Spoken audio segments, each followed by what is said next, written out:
Salut à tous. Salut. Bon, petite entorse du règlement intérieur de Tatami Connexion qui n'existe pas mais que j'ai envie de mettre en place dès aujourd'hui. D'habitude nous faisons que l'analyse et le pronostic des UFC numérotés et là on va faire bien sûr une petite parenthèse dans cette règle là pour parler de l'UFC Paris, le premier UFC qui aura lieu en France, donc forcément on se devait de faire un podcast d'analyse et de pronostic du main event et du co-main event parce que même si c'est pas des Français, ce combat va être exceptionnel de Vettori contre Whittaker. Ça commence fort. Ça commence très fort. Ouais. Donc voilà, donc on devait se faire ce podcast là. Donc là ça sera notre premier Fight Night, ça sera le Fight Night 209 dont le main event sera donc Ciryl Gane contre Tai Tuivasa, l'homme qui boit dans les chaussures des inconnus, et qui aura lieu, donc je vais pas cette fois-ci dire la nuit du 3 au 4 septembre, mais le 3 septembre à l'Accor Hotel Arena à Paris, anciennement Paris Omnisport de Bercy. C'était pas les Omnisport de Bercy. Ouais. Oh là, ça commence très fort. Hein. Oh je suis fatigué les amis, je suis fatigué, mais c'est pas grave, l'introduction elle était pourrie, mais le reste sera exceptionnel, je vous le dis. Et donc, on va parler de ce combat qui peut tenir toutes ses promesses d'un côté comme de l'autre, parce que même si tout le monde voit Ciryl Gane s'imposer, je vais pas dire gagner, s'imposer dans ce combat-là, attention à un Tai Tuivasa qui est plein de surprises et qui a un punch exceptionnel. C'est un peu le Mark Hunt des temps modernes. D'ailleurs il s'est entraîné chez lui et il a sparé avec lui pendant des années, donc c'est un peu le Mark Hunt des temps modernes, et quand on a un Mark Hunt face à soi, et ben tout peut arriver. Et ouais, c'est joliment dit. Voilà, il a bugué, je m'attendais à une suite de phrases et en fait on est deux à bugger aujourd'hui. Bon, alors commençons par le commencement. Non, mais c'est parce que le réseau n'est pas ouf, ça saute un peu. Ah, mais voilà, c'est l'inconvénient d'être à distance, et c'est l'inconvénient parce qu'il vit dans une grotte cet homme. Donc commençons une fois n'est pas coutume par le Tale of the Tape. Donc Ciryl Gane, c'est 1m93 de plaisir avec une allonge de 205,7 cm. 10 victoires, 4 KO, 3 soumissions, 3 décisions, donc un palmarès qui est plutôt équilibré. Et dorénavant, on peut dire une défaite à la décision contre Francis Ngannou lors de son dernier combat. Il n'a pas recombattu d'ailleurs depuis. C'était quand d'ailleurs ? C'était quand ? C'est une bonne question. C'était il y a un moment. Ça fait pratiquement un an, ouais, un peu moins je pense. Mais... Ça fait un moment, ouais, effectivement. Donc ça fait longtemps qu'il n'a pas combattu. Après, c'est pas très grave, surtout que ça lui a laissé largement le temps de gommer sûrement certaines lacunes qu'il avait, notamment sur les défenses en lutte, même si il se débrouillait bien. On va en parler de toute façon. Ce qui est bien, c'est que ce combat, moi, il nous a, enfin, je sais pas pour toi, mais ça m'a apporté énormément d'informations sur son jeu et surtout sur sa maturité dans le MMA. Parce que tant qu'on gagne, en fait, on se rend pas compte, mais c'est quand on perd qu'on donne des informations.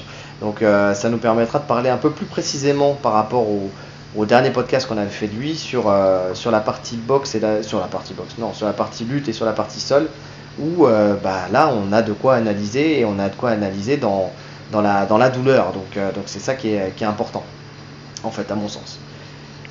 Ensuite on a monsieur Tuivasa, Chewy, je crois que c'est ça son surnom.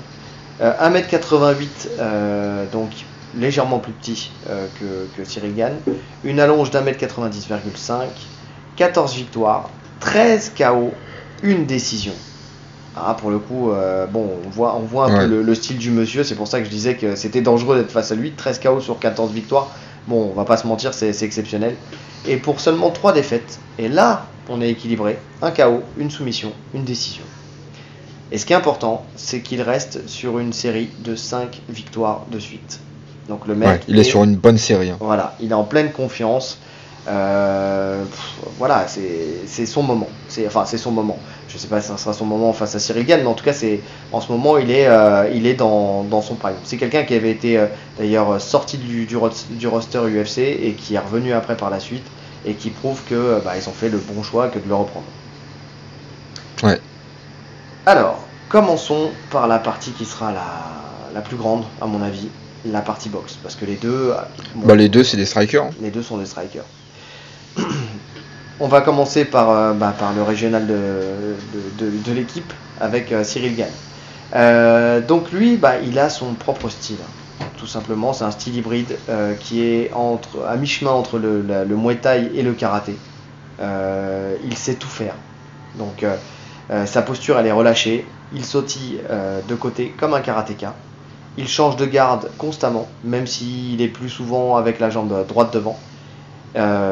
Et lors des combats, il est à l'initiative du rythme et de la distance. Ça, c'est important. Ça, c'est plutôt le côté karatéka, justement, tu sais, où le mec, justement, voilà, est de côté, il va sautiller, il va se déplacer, il va changer de garde, il va être très mobile.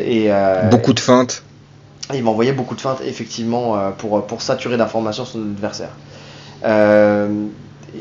Quand on parle de distance, parce que là, justement, quand on fait des in and out, quand on avance et qu'on recule en sautillant, ce qui est bien, c'est de pouvoir être maître de la distance. C'est ce qui fait très bien, et du rythme, puisque c'est lui qui va imposer tout ça.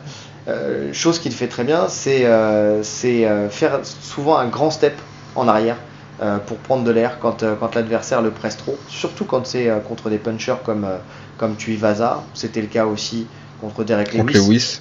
Voilà, c'est des mecs comme ça, en fait, il a cette faculté à faire un énorme step en arrière, vraiment un sautillement. C'est original parce que c'est à peu près le seul qui fait ça. Quelle que soit la catégorie, ce step-là, je crois que je l'avais jamais vu avant Cyril Gane. Alors je me trompe peut-être, si vous voyez d'autres personnes faire ça, si vous voyez de quoi je parle, peut-être dites-le nous en commentaire. Mais c'est un énorme step qu'il fait et qui lui permet aussi ensuite de pouvoir changer, de sortir de l'axe, en fait, tout simplement. Pour pouvoir... Ouais, et puis ça casse l'action, en fait. Oui. Ça, voilà, il fait reset, ça repart à zéro. C'est ça. Et il le fait à tout moment, c'est même pas forcément dans des moments où il est sous pression. C'est aussi des fois, voilà, il va faire un grand step comme ça, il va reprendre de l'air, il va sortir de l'axe et il va chercher à contourner son adversaire pour reprendre le centre. Parce que Cyril Gane, c'est le maître du centre de la cage. En fait, l'homme est toujours au centre de la cage, tout simplement parce que ça va avec son style, dans le sens où, pour faire ce type de déplacement, ce type de step, il est obligé d'être au centre. S'il est collé il lui faut de l'espace derrière. Cage, c'est impossible pour lui. Donc c'est une obligation. Il lui faut de l'espace derrière, effectivement. Donc c'est une obligation pour lui d'être au centre de la cage. Dos à la cage, il n'est pas mauvais non plus.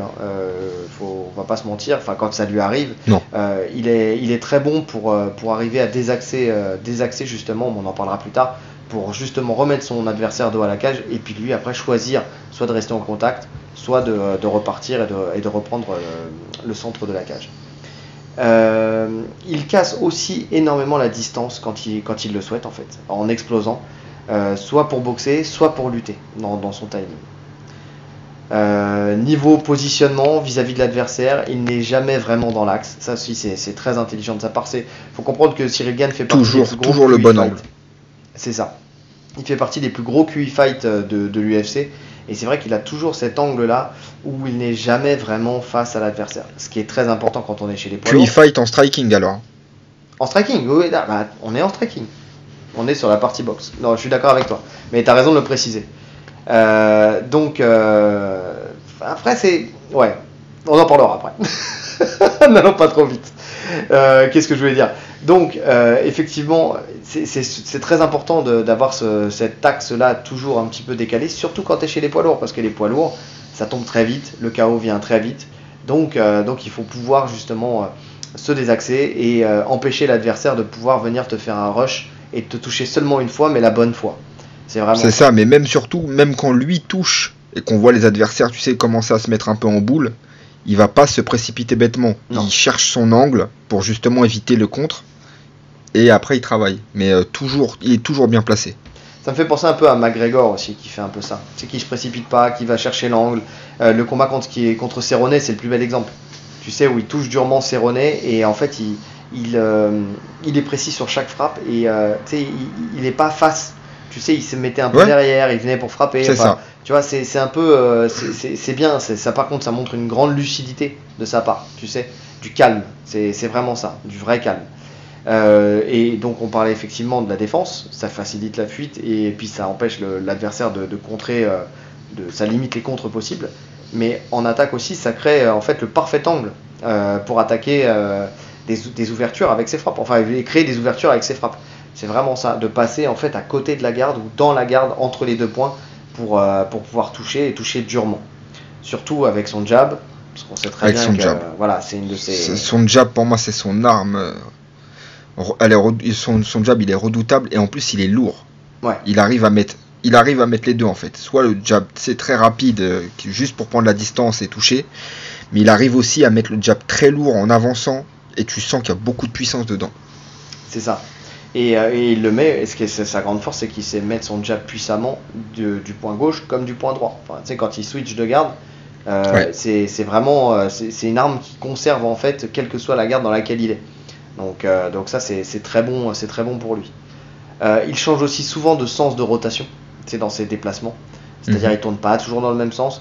On en a parlé d'ailleurs avec Leon Edwards aussi. Ça, c'est typique des bons boxeurs en fait, qui sont très à l'aise en boxe et qui sont très relâchés et fluides dans leur boxe aussi. Enfin, tu sais, qui sont très propres dans leur boxe.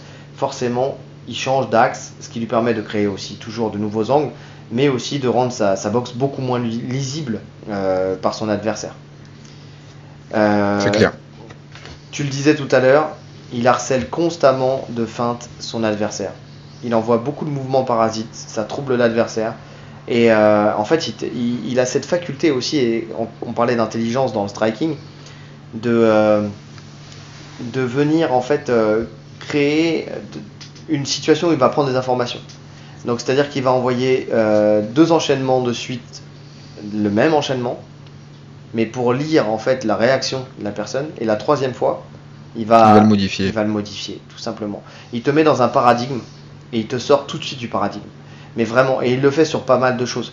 Par exemple, quand il est en garde de gaucher, il va envoyer 2 low kicks avec la jambe arrière. Puis il va seulement feinter le 3e low kick pour switcher de garde. Et puis pour envoyer son bras droit qui deviendra le bras arrière. Donc il va envoyer avec puissance. Donc c'est vraiment super intelligent. C'est-à-dire que vraiment il va feinter. Et le low kick va lui servir en fait juste de changement d'angle pour venir et pour frapper son adversaire. Donc avec le point. Et il fait souvent ça. Il envoie, en fait, ce qui est marrant, il envoie jamais plus de 2 fois le même coup d'affilée. C'est vraiment ça. Parce que la boxe, j'en ai déjà parlé souvent, mais c'est une histoire de, c'est comme la danse. Tu sais, c'est des temps, tu vois. C'est des temps. Et quand tu fais toujours la même chose, une danse où on fait toujours le même pas, bah c'est prévisible. La personne qui est en face de vous qui danse, elle peut faire le même pas, elle peut se calquer à vous parce que voilà, vous faites toujours le même pas. Si vous faites un pas à gauche, un pas à droite, bah, la personne qui est en face de vous, elle va faire un pas à gauche, un pas à droite, vous allez danser, vous allez être en miroir. Par contre, si je commence à faire du hip-hop et que je pars dans tous les sens, bah, la personne qui est en face de moi, c'est impossible qu'elle me suive. Et bah la boxe, c'est pareil. Si je viens et que j'envoie toujours le jab, par exemple du bras avant, bras gauche, 1 fois, 2 fois, 3 fois, 4 fois, 5 fois, 6 fois, toujours dans le même timing. Il a compris. Ben voilà. Donc 1 fois, 2 fois, la 3e fois, décalage, boum, contre. Et en fait, c'est exactement ça. Et quand tu veux pas te faire contrer, bah forcément, il faut que tu sortes de ce paradigme-là. Il faut que toi-même tu casses tes propres enchaînements. Donc tu vas envoyer 1 fois de jab, 2 fois de jab, la 3e fois tu vas envoyer bras arrière, crochet bras avant, tu vois par exemple. Et là ça change tout. Parce que la personne, si elle décale, eh ben, elle va prendre ton bras arrière et puis elle va prendre ton crochet. Donc c'est vraiment ça. Ou alors tu vas envoyer 1 fois de jab, 2 fois de jab, tu vas feinter le jab pour envoyer un low kick, par exemple.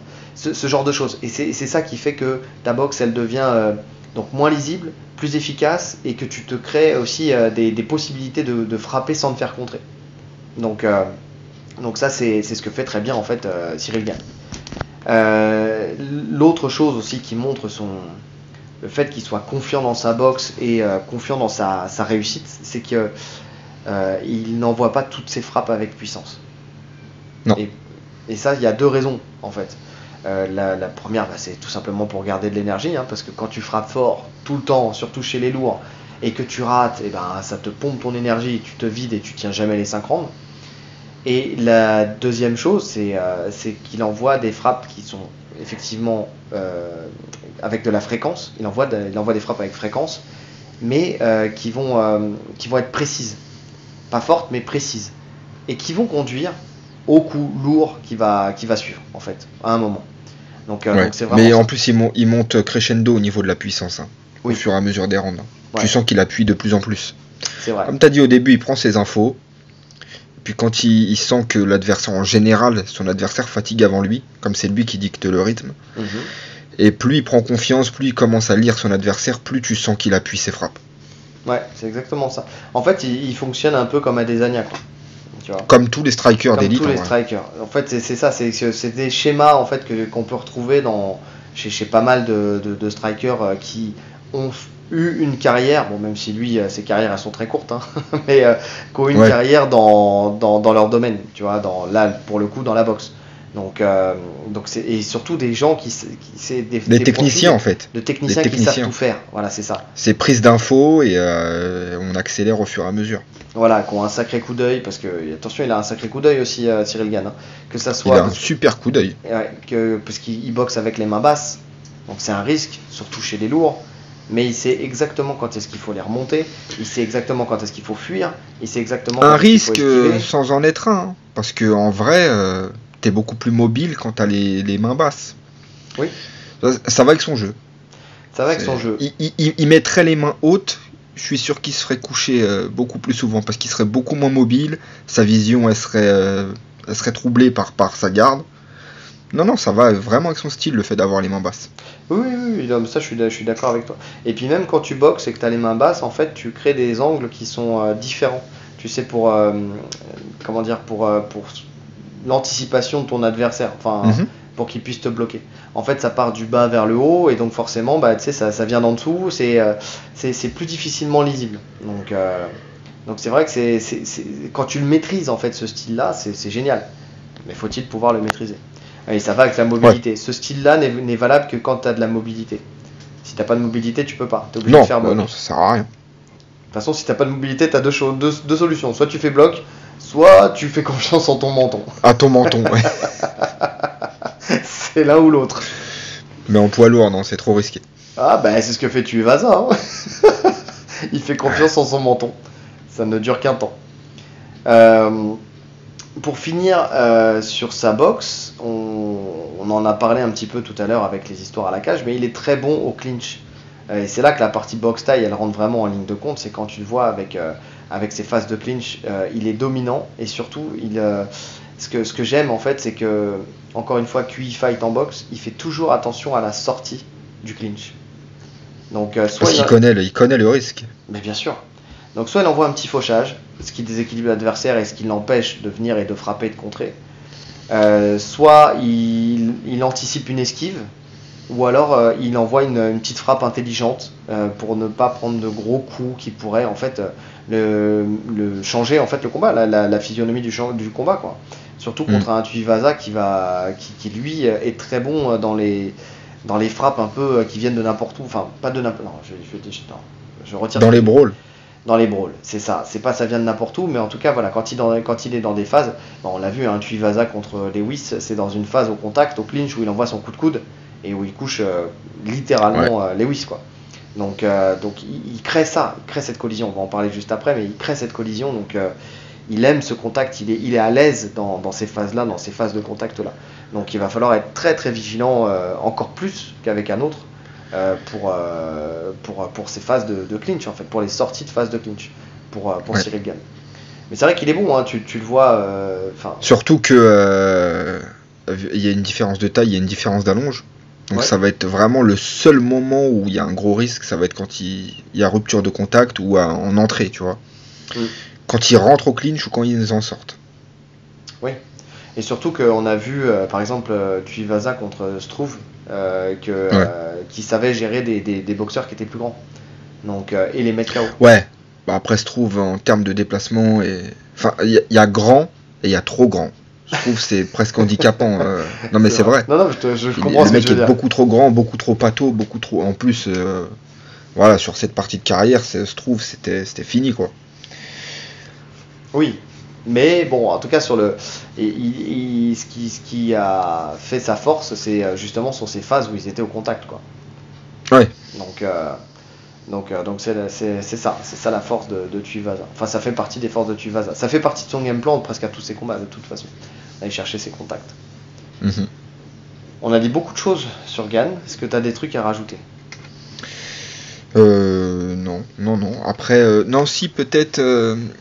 Bah après, non, ça va plus rentrer dans le truc de Tuivasa. Donc, non, sur Gun, c'est bon. On peut passer à Tuivasa. Dis toujours, ça pourrait faire une transition. Non, je disais que, comme son truc, c'est la mobilité, avec sa posture de karaté, etc., une bonne solution, c'est les low kicks. Il peut en prendre pas mal. Et il a des low kicks puissants, Tuivasa. Ouais, très puissant. Très puissant, bah, ça va avec son punch. Hein. Alors, on en a déjà parlé, du punch, des punchers. Souvent, soit t'as le punch dans les poings ou t'as le punch dans les jambes, tu vois. Ouais. Rarement dans les deux. Lui, alors, effectivement, quand tu fais 115 kilos, t'as du punch partout en général. Enfin, tu vois ce que je veux dire. Oui, mais t'as la technique qui prime autour, tu vois. C'est-à-dire que si tu sais pas envoyer une jambe, t'as beau faire 115 kilos, ta jambe elle fera pas mal, tu vois ce que je veux dire. Il pèse combien, Tuivasa? T'avais noté son poids? J'ai pas noté son poids. Mais il pèse moins de 120 kilos. Ça, je pense. C'est la bonne réponse, ça. Donc, non, j'ai pas noté son poids. Je note pas le poids parce que, en fait, je note jamais le poids. Parce que ça m'importe peu. Parce que les poids qu'ils mettent, c'est des poids à la pesée, tu vois. Il faut avoir, en fait, si tu veux noter le poids, il faut que tu notes le poids le jour du combat. Ouais, bon, après, si le mec fait 120, tu sais que le jour du combat, il est plus lourd, tu vois. Oui, ouais. C'est qu'il est vraiment en haut de la KT. Enfin, le poids, pour moi, c'est vraiment intéressant, surtout chez les lourds. Parce que chez les lourds, il y a un vrai écart. Après, en général, dans les KT en dessous, ils sont tous plus ou moins au même poids. Plus ou moins. Parce qu'ils cut tous à la limite. Ouais. Alors que chez les lourds, je pense que Gann, il doit être à 110. Ouais, 110, 111, je crois que c'était ça. Mais Tuivasa, je suis pas sûr que ce soit beaucoup plus lourd que lui. Hein. Ouais, parce qu'il est pas grand. Ouais, donc non, je suis pas sûr qu'il soit beaucoup plus lourd que lui. Donc, je disais énorme punch, que ça soit dans les poings ou dans les jambes. Parce que c'est low kick, ils sont extraordinaires. Contre qui il avait mis un low kick, j'ai plus le nom. Un low kick, mais isolé où le mec s'écroule quoi. Enfin, il s'écroule, il se relève après, mais ouais, non, il est très puissant. Il a des low kicks et puis il les met bien. On en parlera après, mais il les met vraiment bien ces low kicks. Déjà, bon, son style. Lui, donc on a le technicien avec Cyril Gane et là on a le. J'ai marqué moi, techniquement, j'ai mis c'est un bagarreur de saloon mais plus technique.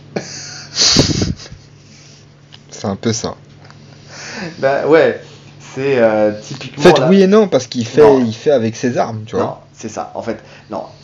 C'est réducteur ce que je dis là, mais parce que ça me fait rire parce que comme beaucoup de. Quand t'es grand, t'envoies des coups en ligne. Quand t'es petit, t'envoies des coups circulaires, tu vois. Donc t'envoies des crochets, des uppercuts ou là des overhands.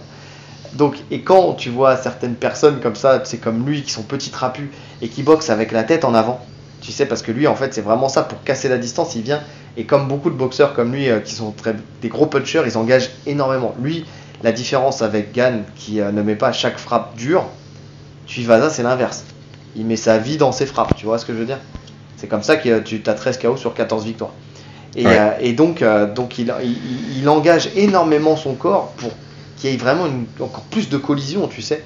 Et le fait de pencher la tête en avant, ça permet aussi de passer sous les frappes de l'adversaire, surtout quand t'es petit. Et là, il envoie des parpaings qui viennent de l'espace, en fait. Et c'est souvent crochet, ça vient. Alors, tu sais, tu vas souvent avoir ce truc où il va avoir un coup qui vient du bas vers le haut, suivi d'un coup qui vient du haut vers le bas, ou vice versa, tu vois. Et donc, ça me fait penser vraiment, tu sais, aux bagarres de saloon où les mecs s'envoient des crochets dans tous les sens, tu sais. Mais sauf que ce qu'il fait, c'est pour ça qu'en général, c'est lui qui ressort vainqueur de cet échange. Mais c'est pour parce que c'est vraiment son jeu. Voilà, c'est pour ça que je dis que c'est réducteur ce que je dis, parce que en fait, c'est très technique. Son anglaise, elle est propre, parce que mine de rien, il y a peu de fioritures. Il est quand même très précis dans ses frappes. Tu vois, quand il envoie, il y a quand même peu de déchets. Ça, c'est ça qui est important. Donc, sa technique, j'ai noté qu'elle était simple. Son jab, il l'envoie en prise de distance. Enfin, tu sais, c'est vraiment à distance. Il envoie 2-3 jabs en avançant, histoire de se rapprocher. Voilà, exactement. Puis après, il balance la poudre. Et après, pour rentrer avec un gros crochet du gauche, en fait, ou un overhand du droit. Et en fait, ce qu'il veut, c'est toucher dur. Uppercut, crochet, overhand, c'est ses armes principales. Donc, comme je disais tout à l'heure, il donne sa vie sur chaque frappe et il cherche la collision. En fait, pour maximiser le poids de ses coups. C'est vraiment ça. Quand quand tu le regardes, il fonce souvent sur son adversaire. En fait, c'est vraiment, il est à distance. Comme il est plus petit, souvent il reste à distance. Et puis d'un coup, il va se mettre à mettre une accélération. Et il va te foncer dessus comme s'il allait te rentrer dedans, comme un rugbyman en fait. Sauf que, juste avant de rentrer à la collision, il va juste envoyer ses frappes. Donc ça, c'est pas mal fait du tout. Mais il n'a pas le choix. Hein. Il est obligé de casser la distance de cette manière. Ouais, exactement. Et donc, comme je disais, il se penche aussi pour éviter le contre. Parce que quand quelqu'un te fonce dessus comme ça, qu'est-ce que tu vas faire? Bah, tu vas chercher à contrer, tu sais, dans le temps, tu vois. Et en fait, lui, ce qu'il fait, c'est qu'il se penche. Après, attention, parce que contre un boxeur comme Gane, ça reste quand même risqué, parce que Gane, il a d'énormes coups de genou, tu vois. Et je pense que ils ont dû capter le truc et que, c'est pas qu'ils ont dû capter le truc, mais le coup de genou, il peut monter. Attention, par contre. Le coup de genou, il peut monter, mais si tu mets le coup de genou, ça veut dire que tu restes sur place. Ça veut dire que tu prends l'overhand. C'est exactement ce que j'allais dire. Le coup de genou, il peut monter, mais attention, parce que effectivement, il faut que ça soit bien géré. Tu vois, faut que ça parce soit qu'il le sait, Tuivasa. Eh oui. Il le sait que s'il se baisse, il y a le genou qui monte. Les limites, si tu lèves le genou, c'est que tu es sur une jambe, sur place. C'est ça, exactement. Donc tu as le contre en fait qui est tout indiqué, mais tu as le risque du contre qui est tout indiqué, tu vois. Ouais. Et ça c'est très dangereux. C'est pour ça ce combat, il n'est pas tant gagné d'avance que ça. Vraiment, il n'est pas tant gagné d'avance que ça. Donc ouais, je sais pas, je sais pas. En fait, il est pas tant gagné que ça si Gane veut finir, je pense. S'il s'ouvre plus. Ouais, s'il survole. S'il veut faire de la gestion, je pense qu'il peut faire de la gestion sur 5 rounds sans problème. Maintenant, UFC Paris, première UFC en France. En plus, il sort d'une défaite. Ouais. Je pense qu'il veut le finir. Je pense qu'il voudra le finir. On veut tous qu'il le finisse. Ouais. Ouais, non, mais je suis d'accord. On veut tous qu'ils le finissent, surtout que dans l'inconscient collectif, et je pense que ça va le marquer, justement, tout le monde pense que ce combat il est gagné d'avance. C'est vraiment ça. En fait, c'est vraiment ce schéma type où tout le monde pense que ce combat est gagné d'avance. Donc, soit tu as le courage de faire du Adesanya et que tu gères ton combat et là, tu es sûr de t'assurer la victoire. Soit tu cherches à aller vraiment à la bagarre et là, tu prends les risques. Bon, après, il a prouvé que contre Lewis, il était capable de le faire. C'est pas pareil. Mais c'est pas le même boxeur. C'est pas pareil dans le sens où Lewis, il peut se mettre en pause pendant 4 minutes et accélérer juste une fois, tu vois. Ce qui n'est pas le cas de Tuivasa.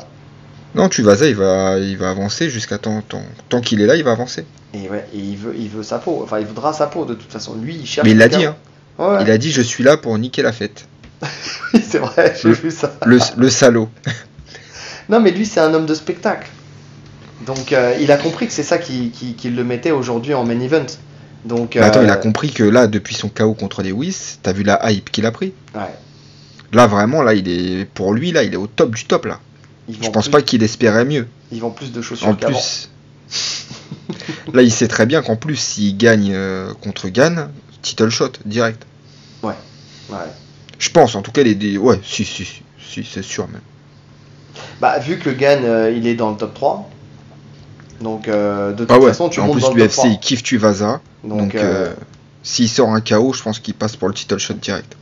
Ouais. Ensuite, pour revenir à sa boxe, lui, on l'a dit, hein, il a des coudes qui sont très dangereux. Et puis, il les envoie donc effectivement quand il est au clinch, mais il se permet aussi de les envoyer quand il rentre dans la collision. C'est-à-dire, soit il envoie l'overhand, ou soit il envoie aussi le coup de coude. Tu sais, un coup de coude qui redescend. Il faut pas le prendre. Il faut pas le prendre. Et niveau jambes, on le disait tout à l'heure, donc il a des low kicks qui sont très puissants. Avec sa jambe arrière. En fait, il envoie que le low kick avec sa jambe arrière, hein, la plupart du temps. C'est souvent un low kick isolé.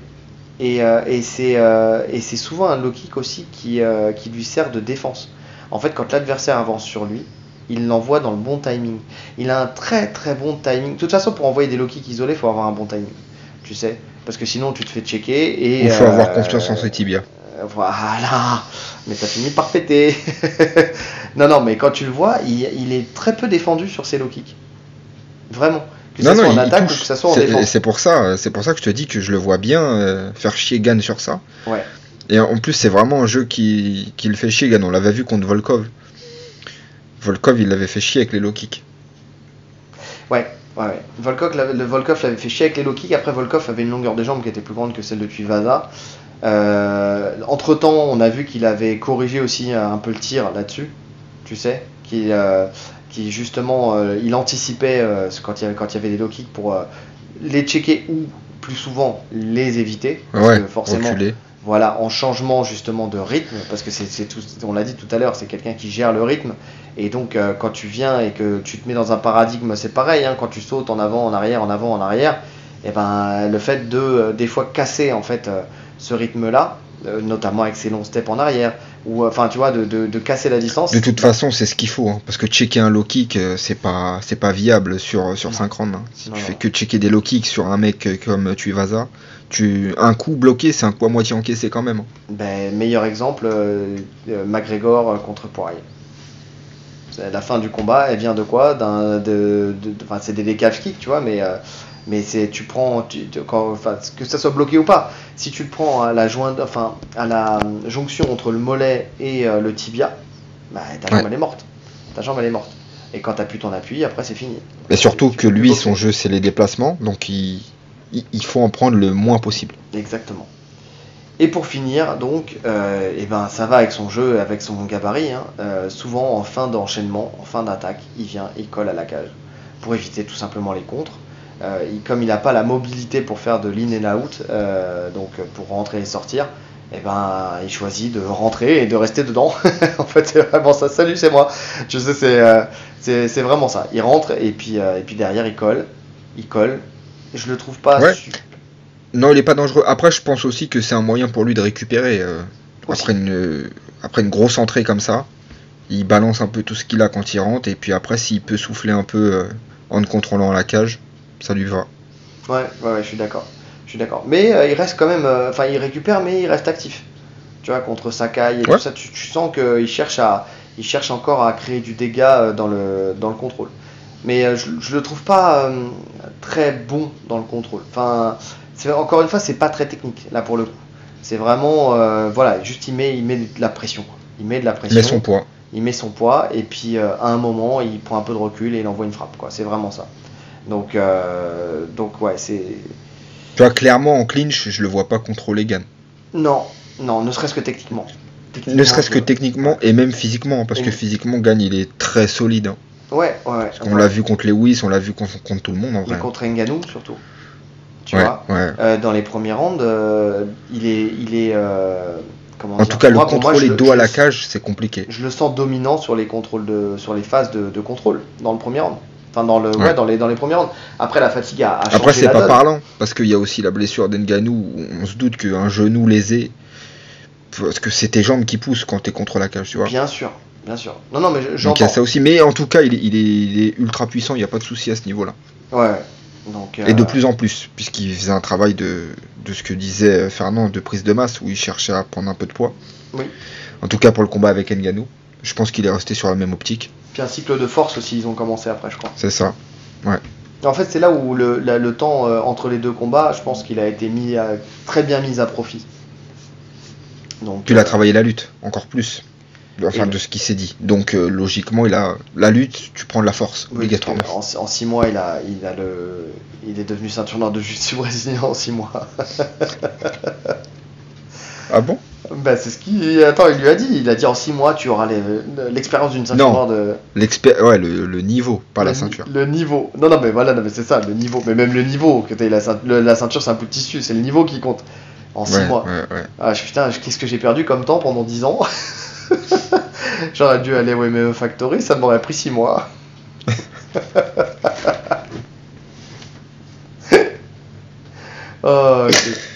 C'est beau le storytelling quand même.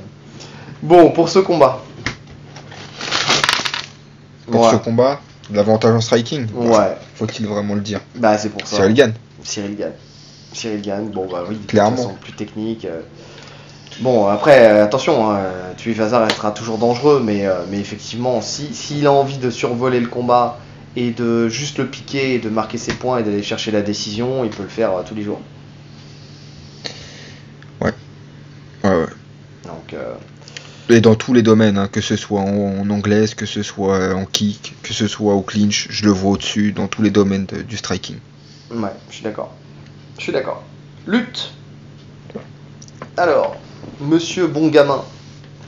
Bon timing pour descendre dans les jambes. Ça, c'est vraiment le truc.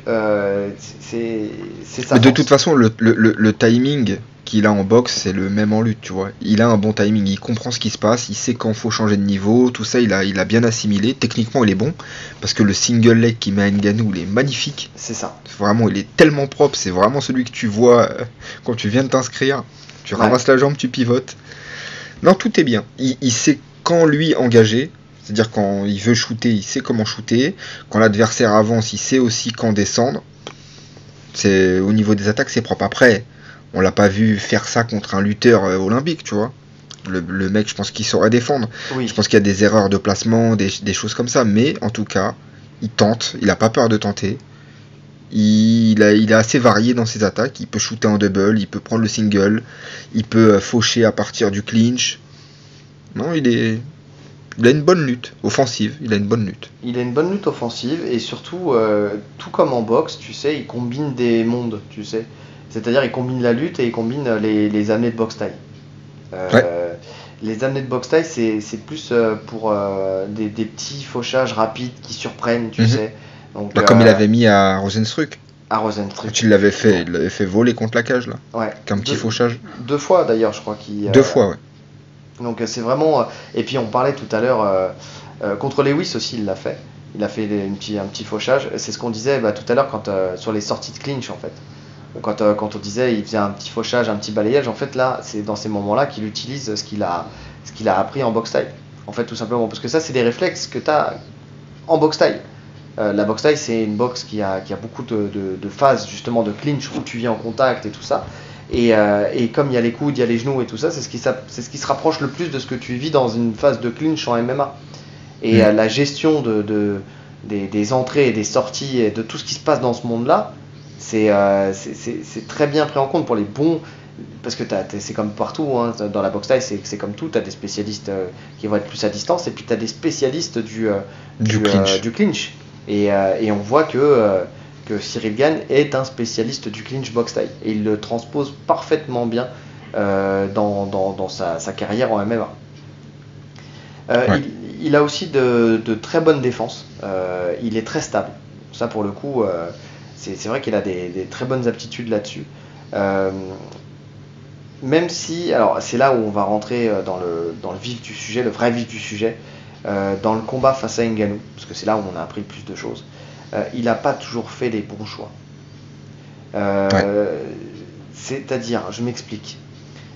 Il a cette faculté à être stable. Il a cette faculté à savoir mettre des bons underhooks, tu sais, passer le bras sous l'aisselle, à mettre des bonnes pressions, à arriver à retourner la situation et tout ça. Il y a des fois où il a choisi, par exemple, la Kimura. Tu vois.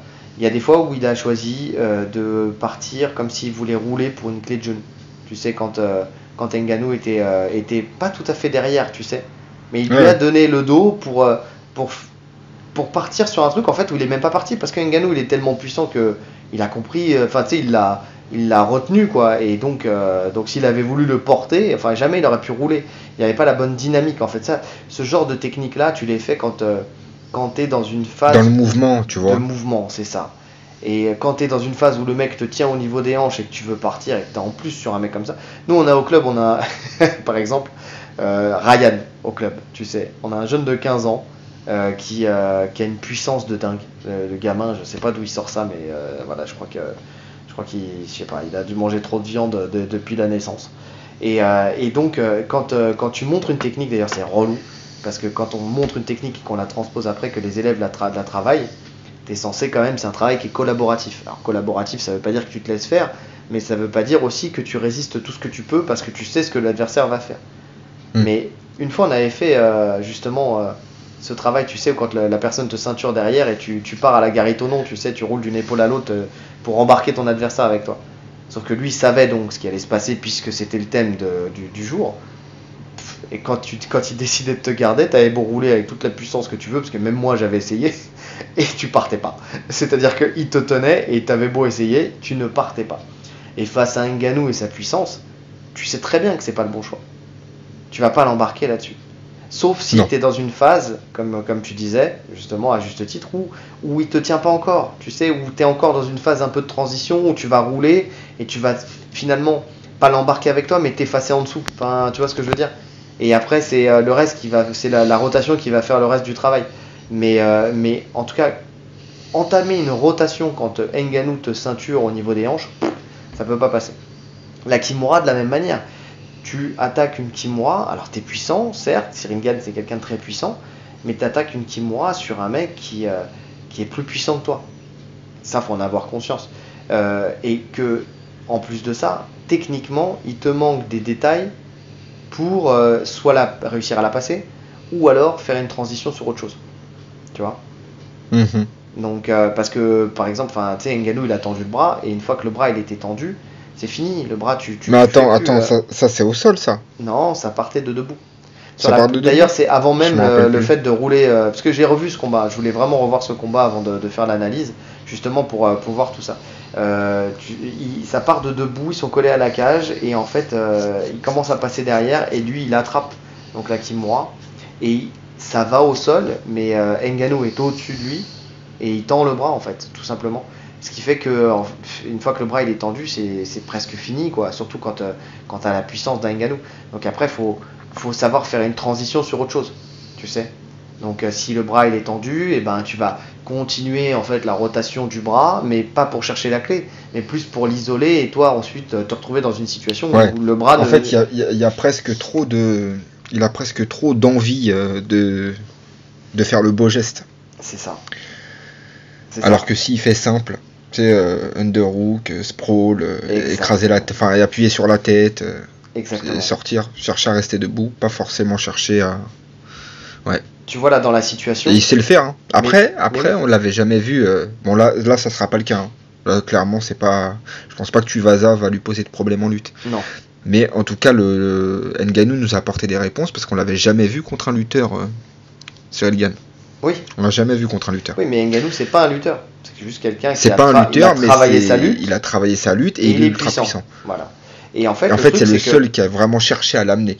Mais au final, on sait toujours pas ce qu'il vaut contre un excellent lutteur, tu vois. On l'a pas vu contre Blades, par exemple. C'est ça. Et en fait, le truc, c'est que quand tu vois le combat, quand tu revois le combat, tu te rends compte que, par exemple, cette phase-là où il se fait ceinturer à l'arrière, tu vois, il y avait de l'espace pour pouvoir essayer de rentrer le coude entre les deux corps, entre son corps et celui d'Ngannou, pour revenir passer, retourner, et puis tu sais, t'as une technique quand on vient de ceinturer comme ça, tu pousses les mains vers le bas, et puis tu rentres ton coude en fait, entre les deux, tu commences ta rotation, et puis après, une fois que le coude il est rentré, tu reviens mettre le underhook, et puis tu reviens face à ton adversaire, et tu repasses dans une phase où tu es en 50-50.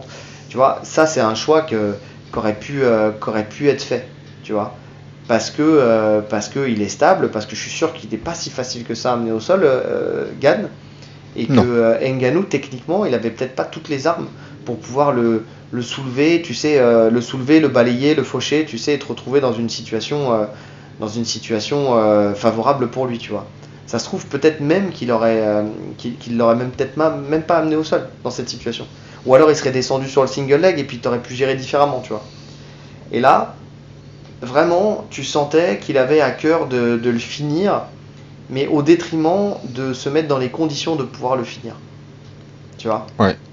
Parce que surtout qu'il dominait tellement la partie striking, Gane, que vraiment, il fallait juste reprendre la distance et rester debout. Hein. Et reprendre son souffle, tu vois ? Donc, après, on va pas refaire le monde là-dessus, parce que, tu sais, je pense qu'ils ont dû le refaire 1 million de fois. Mais effectivement, sur ce coup-là, il a montré que il faisait les mauvais choix, parfois, pas toujours, parce qu'au début il faisait les bons choix, il était simple, mais je crois qu'il a eu un coup de panique quand il a commencé à se faire amener au sol et à se faire dominer au sol, même si on en parlera tout à l'heure, mais il réagissait quand même très très bien, hein. Parce qu'il faut remettre ça à son crédit, c'est que ce qu'il fait simplement, il le fait efficacement. Donc d'ailleurs, c'est ce que j'ai marqué juste après. Il est plus efficace quand il fait des choses simples, en fait. Mais comme tout le monde. Il faut le comprendre. Non, t'as des gens, regarde, tu prends, je sais pas moi, qui je pourrais citer Qui je pourrais citer Des gens qui vivent dans le chaos, tu vois. Bah, peut-être un Oliveira, tu vois, qui peut te sortir des trucs un peu différents. Tu vois, qui va venir et qui va s'allonger pour enfin, tu sais, qui va te pousser à la cage et puis qui va s'effacer en dessous de toi pour te ramener et tout ça. Mais parce que il sait que peu importe la situation dans laquelle il va se retrouver, il aura les armes parce qu'il a l'expérience pour pouvoir évoluer dans n'importe quel. Mais parce que c'est son jeu. Oui, mais c'est ça. Mais lui, il peut se le permettre. Mais quelqu'un comme Gann avait tout intérêt à rester dans du simple. Vraiment technique. Basique, technique. Pas impressionnant, mais c'est pas grave. Tu viens et tu reviens face, et après tu reprends ta distance, et tu reviens dans ton domaine de prédilection. Dans son domaine à lui, en striking, mettre à un moment il met un coup de pied retourné. Oui. Mettre un coup de pied retourné devant Ngannou, faut oser. Ah, il était en pleine confiance. Il était en pleine confiance. Donc là, il se permettait de tenter des choses, et c'était très bien, tu vois. Mais par contre, tenter des choses dans un domaine qui n'est pas le tien, en lutte, c'était pas le bon moment. Oui, puisqu'on va pas refaire le podcast d'après-combat, mais c'est sa pleine confiance d'ailleurs qui le conduit aussi à sa perte. Parce que son front kick, s'il l'avait envoyé niveau corps, enfin ventre, tu vois, ventre, plexus, et non pas trop haut comme il l'a fait, je sais pas s'il ciblait la tête ou pas, mais jamais Ngannou lui attrape la jambe et l'amène, tu vois, sur cette première amenée. Je dis pas qu'il n'y en aurait pas eu d'autres, mais sur cette première amenée, parce que c'est sur un front kick un peu hasardeux, de confiance, où tu viens et tu t'envoies, t'es moins carré sur le fait d'envoyer et de couper ton adversaire en deux, quoi, tu vois. S'il avait ciblé l'estomac, il n'y aurait jamais eu cette amenée-là. Donc ouais, il était trop en confiance. Là, c'était pas trop, enfin c'était je pense qu'il avait confiance lui dans sa capacité à soumettre, mais justement c'est là où on voit qu'il n'y a pas l'expérience. Parce que tu peux avoir confiance dans tes techniques, mais tu peux avoir aussi la lucidité sur ton adversaire. Tu vois. Et là, il a manqué clairement de lucidité sur l'adversaire. Parce que bah forcément aussi, t'affrontes pas des Ngannou tous les jours, quoi. Aussi. C'est ça, mais il nous a montré aussi qu'il pouvait être intelligent en lutte, comme moi c'était contre Volkov, tu sais, où il rentre en lutte sur le double, et en fait tu sens qu'il force pas, ça marche pas, il remonte. Oui. Tu vois, il s'est pas acharné. Ça c'est une preuve d'intelligence, parce qu'il aurait pu s'acharner sur je rentre en double, non, faut que je l'amène. Ouais. Non, c'était intelligent, je rentre dans les jambes, je vois que le mec est trop lourd à bouger, ok, je me relève, je sors. Oui, donc il sait le faire. Pour garder son énergie, effectivement. Non, là, pour garder son énergie, comme ça en plus il le met dans un schéma où il veut lutter, donc le mec reste quand même attentif sur la lutte, Volkov il était attentif sur la lutte. Donc non, il peut être intelligent dans ce domaine-là. Non, mais là je pense en tout cas, contre Tuivasa, il le sera. Tu vois, il le sera. Parce qu'il y a cet élément-là, justement, effectivement, et tu as raison, c'est que je pense qu'il a été bouffé par l'événement. Tu sais, cette guerre entre Lopez et Ngannou, le fait qu'il y a eu toutes ces histoires autour, même si d'apparence il est détaché, je pense que là, pour cet événement-là, il n'était pas si détaché. Il y avait du stress, bien sûr. Ouais. Mais il est humain. Oui, il est humain, mais il a très bien pu se convaincre qu'il n'en avait pas. Et ça s'est ressenti dans la cage. C'est-à-dire qu'il y a eu des moments de panique qui lui ont conduit à faire de mauvais choix. Ça ne sera pas le cas contre Tuivasa, je suis d'accord avec toi. Et d'ailleurs, en plus de ça, tu vois, ce qu'on disait tout à l'heure sur le fait qu'il était très stable, et il est très bon aussi dans les scrambles, tu sais, pour reprendre l'ascendant quand l'adversaire l'amène. Et c'est là où, face à Ngannou, tu vois, il aurait pu réagir différemment si c'était moins précipité et qu'il avait peut-être attendu plus Après, très bon dans les scrambles contre qui ? Bah, contre des gens qui sont pas des lutteurs exceptionnels, mais encore une fois, Ngannou, même s'il a travaillé sa lutte, c'est pas un lutteur exceptionnel. Il a travaillé sa lutte, il nous a prouvé qu'il était en capacité d'être bon en lutte. C'est un bon lutteur, enfin maintenant il est devenu bon lutteur, mais c'est pas Curtis Blade, c'est pas Miocic. Non. Tu vois. Mais il a pas affronté ces mecs-là. Non, je sais. Gann. Donc on sait pas comment il réagit. Parce que les scrambles, je vois des combats que tu parles, on parle de ses premiers combats. Exactement. C'est pas. Tu vois, c'est loin du top 10. Non, mais c'est très loin du top 10. Mais ce que je veux dire par là, c'est qu'il a ce relâchement aussi en lutte où il accepte. Tu sais, tu as deux réactions quand tu te fais amener. Soit tu te crispes et là, tu te fais amener. soit enfin, tu sais, tu veux contrer absolument, en fait, quand je dis tu te crispes, tu veux contrer absolument trop longtemps et tu finis par te faire amener. Soit tu acceptes le fait que c'est trop tard, tu vas te faire amener et tu en profites pour retourner la situation à ton avantage. Et il a cette intelligence, tu sais, ce timing, tu sais, dans ses combats. En tout cas, dans ce qu'il a prouvé, tu vois. Il savait le moment où il fallait lâcher prise pour essayer de faire son scramble. Tu vois. Alors c'est sûr, c'est pas un scramble de lutteur. On n'est pas sur une lutte universitaire où les mecs font des scrambles pendant 20 minutes, tu vois. Mais c'est quand même fait dans le bon timing, tu vois. Et il le fait bien. Il le fait bien. Alors, on le voit très peu dos à la cage, c'est ce qu'on disait tout à l'heure. Mais il arrive bien, quand il y est, il arrive bien à retourner la situation. Pour coller l'adversaire dos à la cage. Et ça, c'est grâce à sa mobilité de hanche. Il fait du droite-gauche, tu sais. Ça, c'est vraiment typique de l'école du MMA Factory. Où il change, tu sais, d'axe de rotation, en fait, pour pouvoir justement, mettre un petit underhook et puis au passage renverser la situation, repasser de l'autre côté. Et quand il se retrouve face, là il a de très très bons contrôles. Il a une bonne pression. On sent qu'il est quand même très puissant. Enfin, de toute façon, il est très large, très puissant. Et surtout, il sait exactement ce qu'il faut contrôler. La tête, les épaules, la hanche. Tu vois. Il se place, il place ses mains et ses bien épaules. Sa tête. Voilà, c'est très propre. C'est vraiment très propre. Donc après, on peut dire aussi qu'il va souvent chercher la lutte pour casser le rythme, encore une fois, mettre du rythme, pour voilà, d'une attaque en boxe, de l'adversaire. Tu vois, il peut casser la routine, quoi. Voilà, c'est ça. Donc c'est assez varié. Est-ce que tu as quelque chose à rajouter sur la lutte de M. Gane ? Non, je pensais pas qu'on aurait fait aussi longtemps sur la lutte de Cyril Gane. Ben en fait, c'est pour ça que je voulais regarder le combat, parce qu'on n'a jamais fait aussi longtemps sur sa lutte, mais effectivement là on a eu beaucoup d'éléments.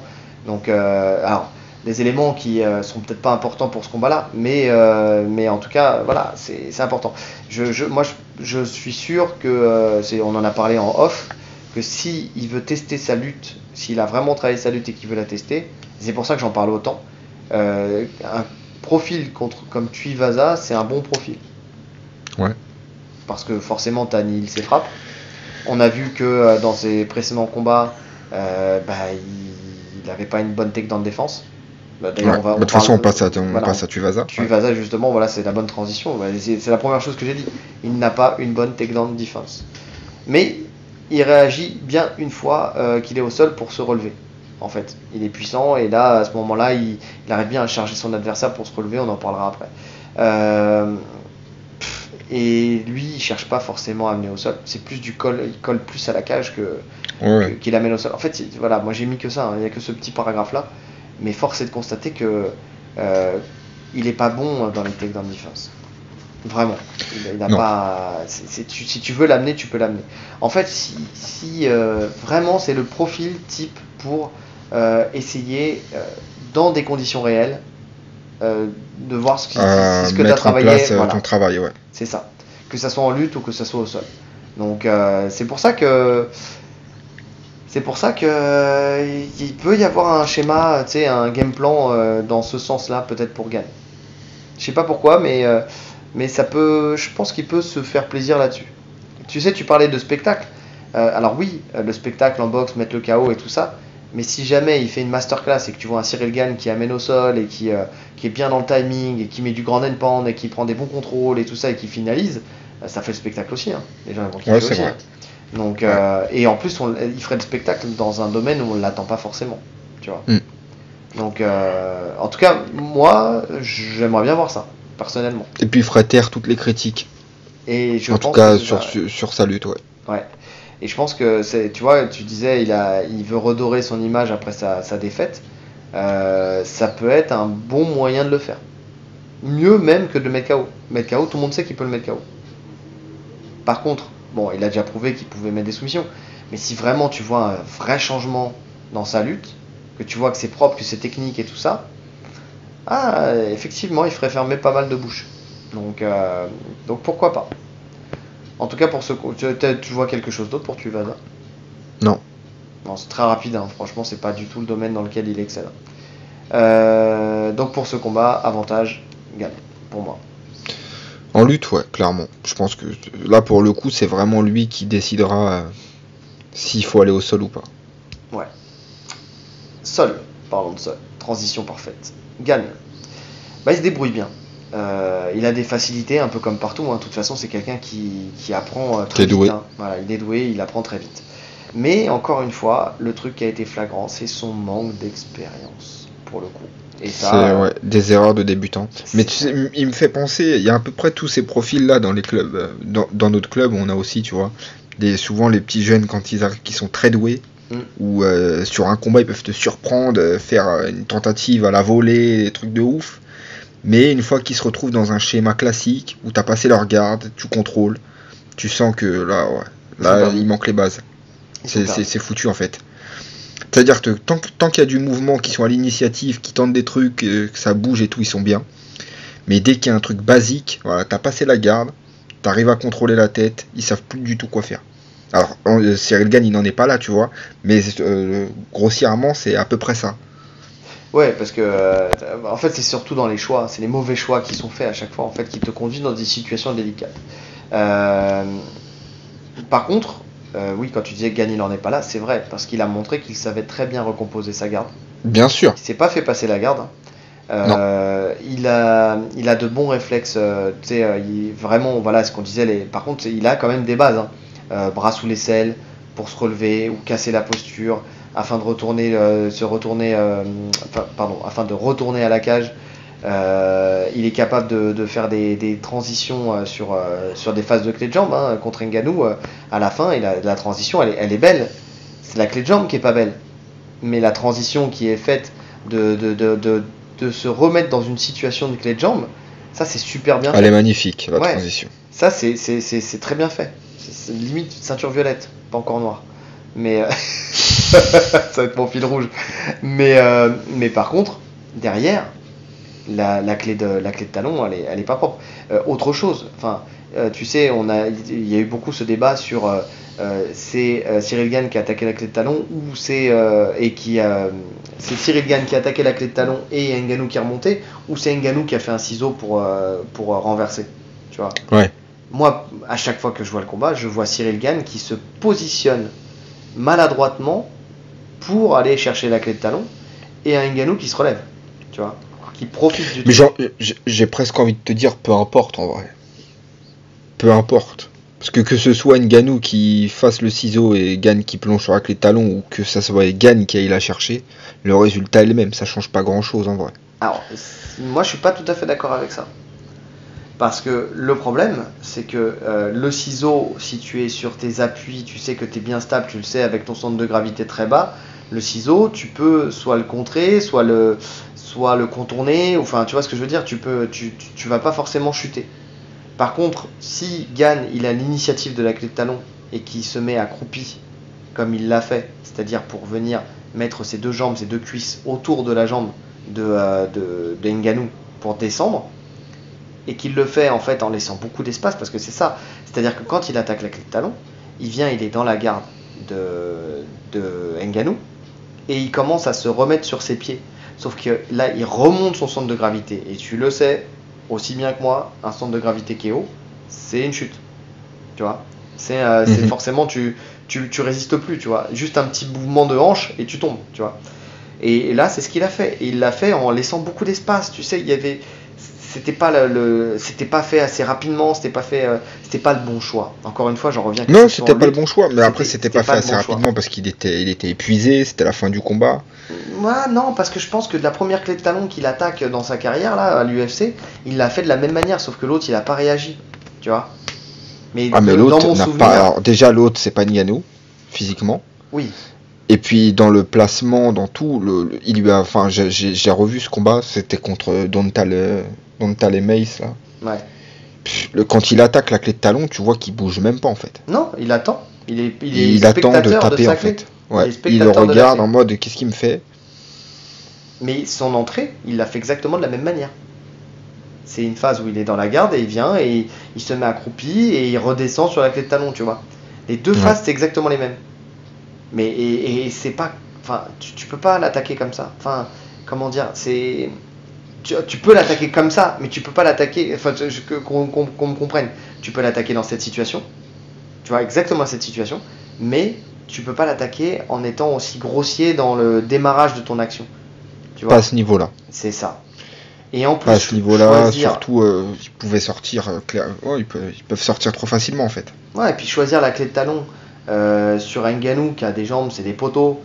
Même s'il est blessé au genou, tu vois, il a une densité musculaire qui fait que sa jambe elle bouge pas. Tu vois que vraiment, tu vois que la jambe elle bouge pas. D'ailleurs, le mec a fait 5 rounds avec les ligaments. Normalement, si t'as pas une bonne densité musculaire, tu vas pas au bout des 5 rounds. Tu vois.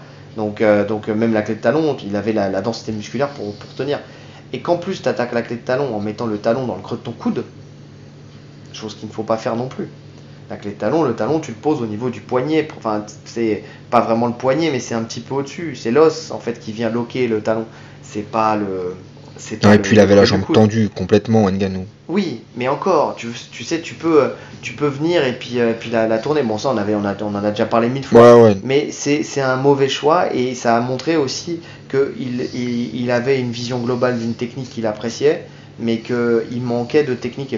Et Lopez, il peut dire ce qu'il veut, mais il manquait de technique pour pouvoir la finaliser, surtout face à un profil comme Ngannou. C'est-à-dire qu'avec sa puissance, effectivement, il peut faire taper un nombre incalculable de personnes, certes. Mais contre quelqu'un qui est plus puissant que toi, il faut de la technique. Et là, la technique, elle était pas là. Les calculs sont pas bons, Kevin. Donc, donc là, c'était pas le bon choix. Et c'est là où il a montré aussi, c'est encore une fois que il peut, comment dire, il peut vraiment perdre une situation, un combat, parce que là, il a perdu un combat sur un mauvais choix. Alors que il aurait pu très bien choisir d'autres choses, choisir le passage de garde ou de se relever ou tu vois ce que je veux dire, il y avait d'autres alternatives. Choisir rien du tout, juste rester dans la garde. Oui, ou rester dans la garde et venir frapper, tu vois. Il y avait d'autres alternatives qui étaient plus indiquées quand tu mènes, enfin quand tu es à 2-2 en termes de round, tu vois ce que je veux dire. Et bon, encore une fois, c'est parce que voilà aussi, je pense qu'il y avait aussi ce stress du fait qu'il fallait absolument qu'il gagne ce combat, et pour lui, et pour la ceinture, et pour Lopez. Mais bon. Donc voilà. Qu'est-ce que je voulais dire d'autre Mais voilà. sinon, il a quand même pas mal de soumissions hein, pour un striker. C'est ça. Après, pas depuis un moment, mais il a mis une clé de talon, il a mis étranglement arrière. Non, pas étranglement arrière, bras-tête. Bras-tête, il me semble qu'au TKO, il met une guillotine, non ouais, il voulait attaquer l'étranglement arrière sur Rosenstruck. Oui. Ça s'est pas fait. Sans mettre les crochets, non, ouais. de côté. Oui, c'était debout, je crois. Ouais. Et, exact. Et donc voilà. Après, voilà, c'est ça, c'est ce que je voulais dire. C'est effectivement, il sait par contre être opportuniste. Et il faut savoir l'être, opportuniste. Mais pas au détriment d'une position. En fait, voilà, c'est là où j'espère qu'il aura non pas travaillé sa technique, même s'il faut qu'il la travaille, mais travailler les choix. En fait, l'arborescence. C'est vraiment ça. Le sol, c'est... En fait, ce qu'il fait en striking, où il fait les bons choix, tu sais, il faut qu'il arrive à transposer ça et à avoir cette lucidité, et j'espère qu'il l'aura pris en considération pour justement faire les bons choix dans son sol. Cette arborescence. Si je fais ça, l'adversaire il peut faire ça ou ça. Si l'adversaire il fait ça, je fais ça ou ça. Tu vois, c'est vraiment ça le sol. C'est pour ça qu'on compare ça à une partie d'échecs. Et là pour l'instant en fait, voilà, c'est encore trop immature. Il faut qu'il prenne de la maturité. S'il veut vraiment en 6 mois avoir le niveau d'une ceinture noire, c'est pas en travaillant de la technique, c'est en faisant ce travail-là. Ce travail de quel choix je fais dans quelle situation. C'est vraiment ça.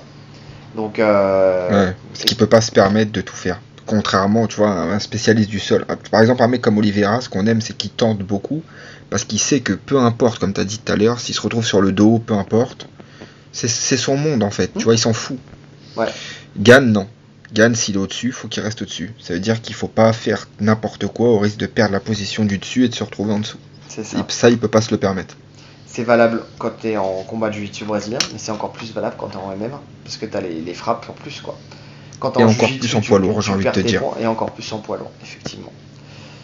Je pense qu'on a fait le tour, non ? Tu vois d'autres choses ? Ouais, on a fait le tour. Bon, Tuivasa, ça va être encore une fois beaucoup plus court. Style simple, hein. bras sous l'aisselle, et il remonte, pour remonter le centre de l'adversaire, le centre de gravité de l'adversaire, en fait il peut passer sous le centre de gravité de l'adversaire pour se remettre à genoux et se relever. Voilà, c'est pas son domaine, il cherche pas autre chose que de se relever. C'est vraiment ça. Un peu à la Derek Lewis. Hein. Ouais. Il va pas chercher à travailler en fait. C'est vraiment demi-garde ou même quand il est pris en latéral, tu vois, il va chercher à forcer le fait de ceinturer l'adversaire et puis de se remettre à genoux. En fait, tout son travail, c'est de se remettre à genoux pour essayer ensuite non pas de renverser l'adversaire, mais de se relever.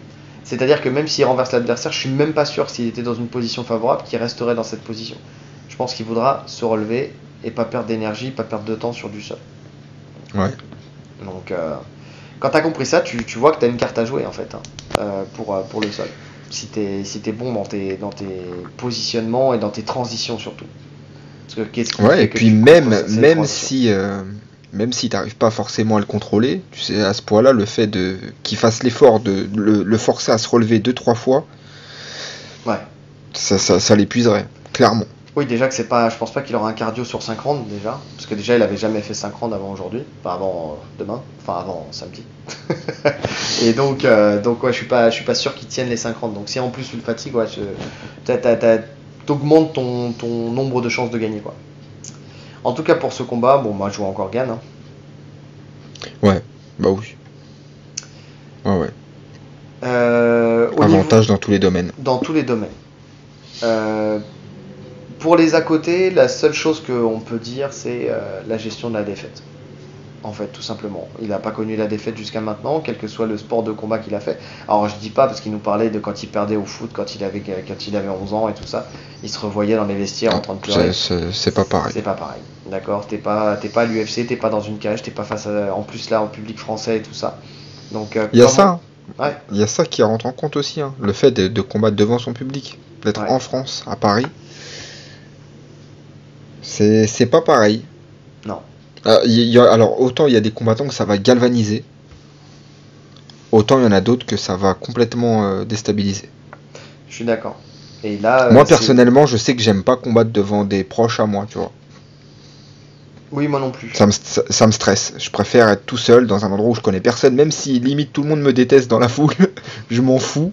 Mais ça me met moins de pression que de combattre devant de la famille ou quelque chose comme ça.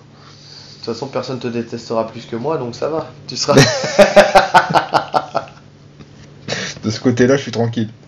Non, mais je suis d'accord avec toi. Moi aussi, c'est pareil. Quand il y a trop de monde que je connais, ça me met une pression inutile. En fait, parce que tu veux encore plus briller et donc tu fais encore plus de conneries. En fait. Je te mets encore plus de pression. Faut pas que je perde devant eux. C'est ça. Alors que quand t'es face à personne, en fait, tu te dis, oh, tant pis, je perds. Dédicace d'ailleurs à Mousse de la Z-Team qui m'appelait Santos parce que. L'anecdote, je vous fais une parenthèse. Parce que je devais faire une compétition, mais je sais plus où, on devait partir, je sais plus où. Et ça faisait longtemps que j'avais pas combattu. Il me dit, mais pourquoi tu vas combattre là-bas? Pourquoi tu combats pas ici à côté et tout ça? Tu veux t'inscrire sous un faux nom, on va t'appeler Santos. Et pendant très longtemps, il m'a appelé Santos. Donc si tu nous écoutes, Mousse, je l'ai encore dans la tête ce nom, Santos. Je t'appelais comme ça. Je vais te renommer dans mon répertoire. donc voilà. En termes de game plan, bon, on en a parlé un petit peu de toute façon lors du combat. Tuivasa, il va faire du Tuivasa, on va pas se mentir. Il n'a pas les Celui qui a le choix, c'est Gann. Hein. Celui qui a le choix, c'est Gann. Donc, est-ce qu'il va choisir de rester debout ou est-ce qu'il va essayer de mettre en place une lutte et un sol pour surprendre Tuivasa en premier et puis surprendre le reste de. Il peut faire les deux. Arena. Maintenant, dire ce qu'il va faire exactement, franchement, le mec qui trouve vraiment le game plan, il est fort. Parce qu'il a le choix. Ouais. Tu vois, après, il peut jouer la sécurité, se dire bon, faut absolument que je gagne. Voilà, je viens de perdre ce combat, là, je veux rester dans le top. Je vais gérer. Pendant 5 rounds, je vais gérer avec mon jab, avec ses kicks, avec tout ce qu'il veut en vrai. Ou alors, il peut se dire je vais travailler sur ma lutte, leur montrer le résultat de mon travail. C'est au choix. Ce qu'il faut savoir, c'est quel intérêt il a, quoi. Et l'intérêt du sol, moi je le vois bien hein, quand même. Hein. Contre un mec qui peut t'éteindre sur n'importe quelle phase de clinch. Tu sais, même mine de rien, hein, qui peut t'éteindre sur n'importe quelle phase de clinch. Sur un coup de coude, tu vois. Ouais, mais regarde. Lewis, c'était le cas. Rosenstruck, c'est le cas. Enfin, il connaît ce profil, tu vois. Ils connaissent profil, mais c'est pas la même chose.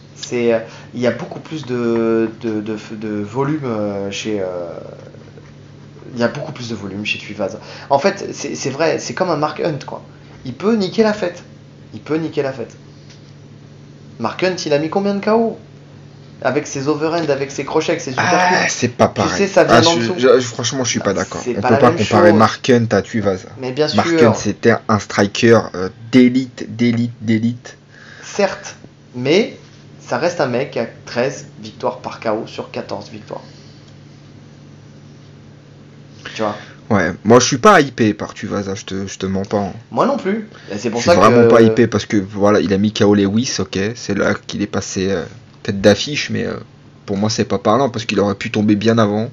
Enfin, tu vois, quand tu revois le combat, il aurait pu tomber contre Lewis, Oui, c'est bien sûr. vraiment limite du pile ou face. Donc s'il avait pris le KO contre Lewis, il serait même pas là. D'ailleurs, Lewis qui l'a amené au sol aussi. Hein. Donc, Ouais. tu vois, c'est en ça où je te dis, Hogan, je pense qu'il a vraiment une carte à jouer à l'amener. Tu vois.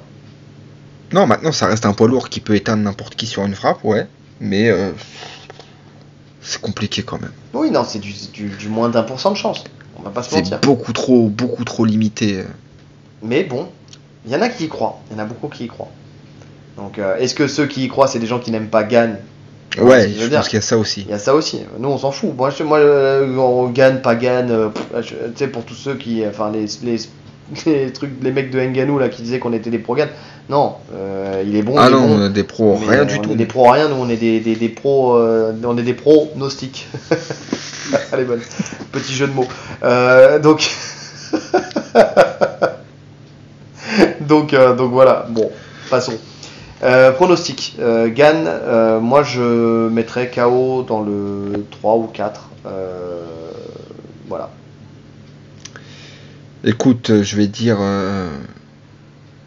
Bah, je sais pas s'il va. Ah, si, en 150, tu m'as dit, il a jamais fait de 50 de. Ouais, tu c'est vois pour ça. ça. Je pense qu'il va. Ouais, fatiguer. il le finit. Il le finit Ouais. à l'usure. Ouais, c'est Il le finit au. Quatrième. Quatrième, ouais. Ouais. Il le finit, alors pas KO net, mais TKO, arrêt de l'arbitre. C'est une pluie de frappe. Ouais. Comme il avait fait un peu à Lewis. Ouais, c'est ça. Ouais. Ça va se finir un peu comme ça, je pense. Il va commencer à appuyer de plus en plus les frappes. Il va sortir les gros low kicks. Ouais. Non, je vois ça. Ok. 1h12, on passe à Robert Whittaker contre Marvin Vettori. Et ça, ce combat-là, d'avoir ça à Paris, c'est bien. C'est très bien. Ouais, c'est le plus beau combat de la carte. Hein. Enfin, Ouais. pour ma part. Hein. Oui. Bah, en plus, c'est un combat qui va répondre à des questions que j'ai envie d'avoir, tu vois. Enfin, des réponses que j'ai envie d'avoir plutôt. C'est-à-dire que t'as Adesanya, puis t'as Robert Whittaker, et puis t'as Vettori. Et en fait, lequel des deux, et puis après t'as le reste du monde, quoi. Et lequel des deux Et juste en dessous, Adesanya. Voilà, c'est ça. En fait, c'est là où on va avoir le véritable classement, pour le coup. Parce que Ouais. Adesanya, il a affronté les deux fois. Parce que là, c'est clairement le vrai top 3 de la KT, là. Ouais. Là, il y a le top 3, il y a le reste du monde. Donc ouais, pour le coup, j'ai vraiment hâte de savoir qui va s'imposer dans ce combat-là. Alors, commençons par le commencement. Whittaker, on va commencer par Whittaker. Voilà, je sais pas pourquoi, c'est le plus ancien. C'est le plus ancien. Ça me va. Voilà. 1m83, une allonge de 1m86,7, 23 victoires, 9 KO, 5 soumissions, 9 décisions. Pareil, assez équilibré quand même. 6 défaites, 2 KO, 1 soumission, 3 décisions. Vettori, c'est 1m83, c'est la même taille. 1m88 d'allonge. Donc en termes de mensuration, c'est les mêmes. C'est les mêmes. Voilà. 18 victoires, 2 KO, 9 soumissions, 7 décisions. 5 défaites. Pourquoi j'ai mis 5 défaites? C'est 5 décisions, je pense. C'est 5 décisions. Ouais, 5 décisions. Il a jamais été finalisé. Et en fait, Vettori, c'est dans mes notes, j'ai noté ça comme ça, j'ai cru que j'avais fait une connerie, mais non, c'est 5 décisions. Et il a un draw.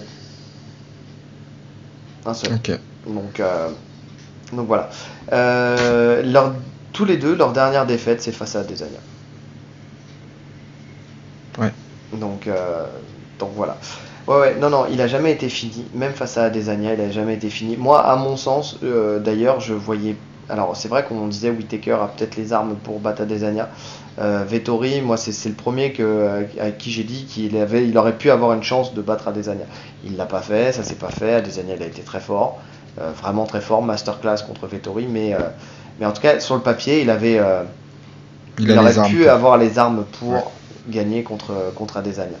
Donc, ce qui est marrant, c'est que c'est deux styles, les deux, avant qu'on rentre dans le détail, hein, différents mais similaires. Différents. Non, mais différents mais similaires. Je vois ce que tu veux dire. Tu vois, c'est-à-dire qu'effectivement, ils le font pas de la même manière, mais leur façon de combattre, c'est un peu la même chose, tu vois.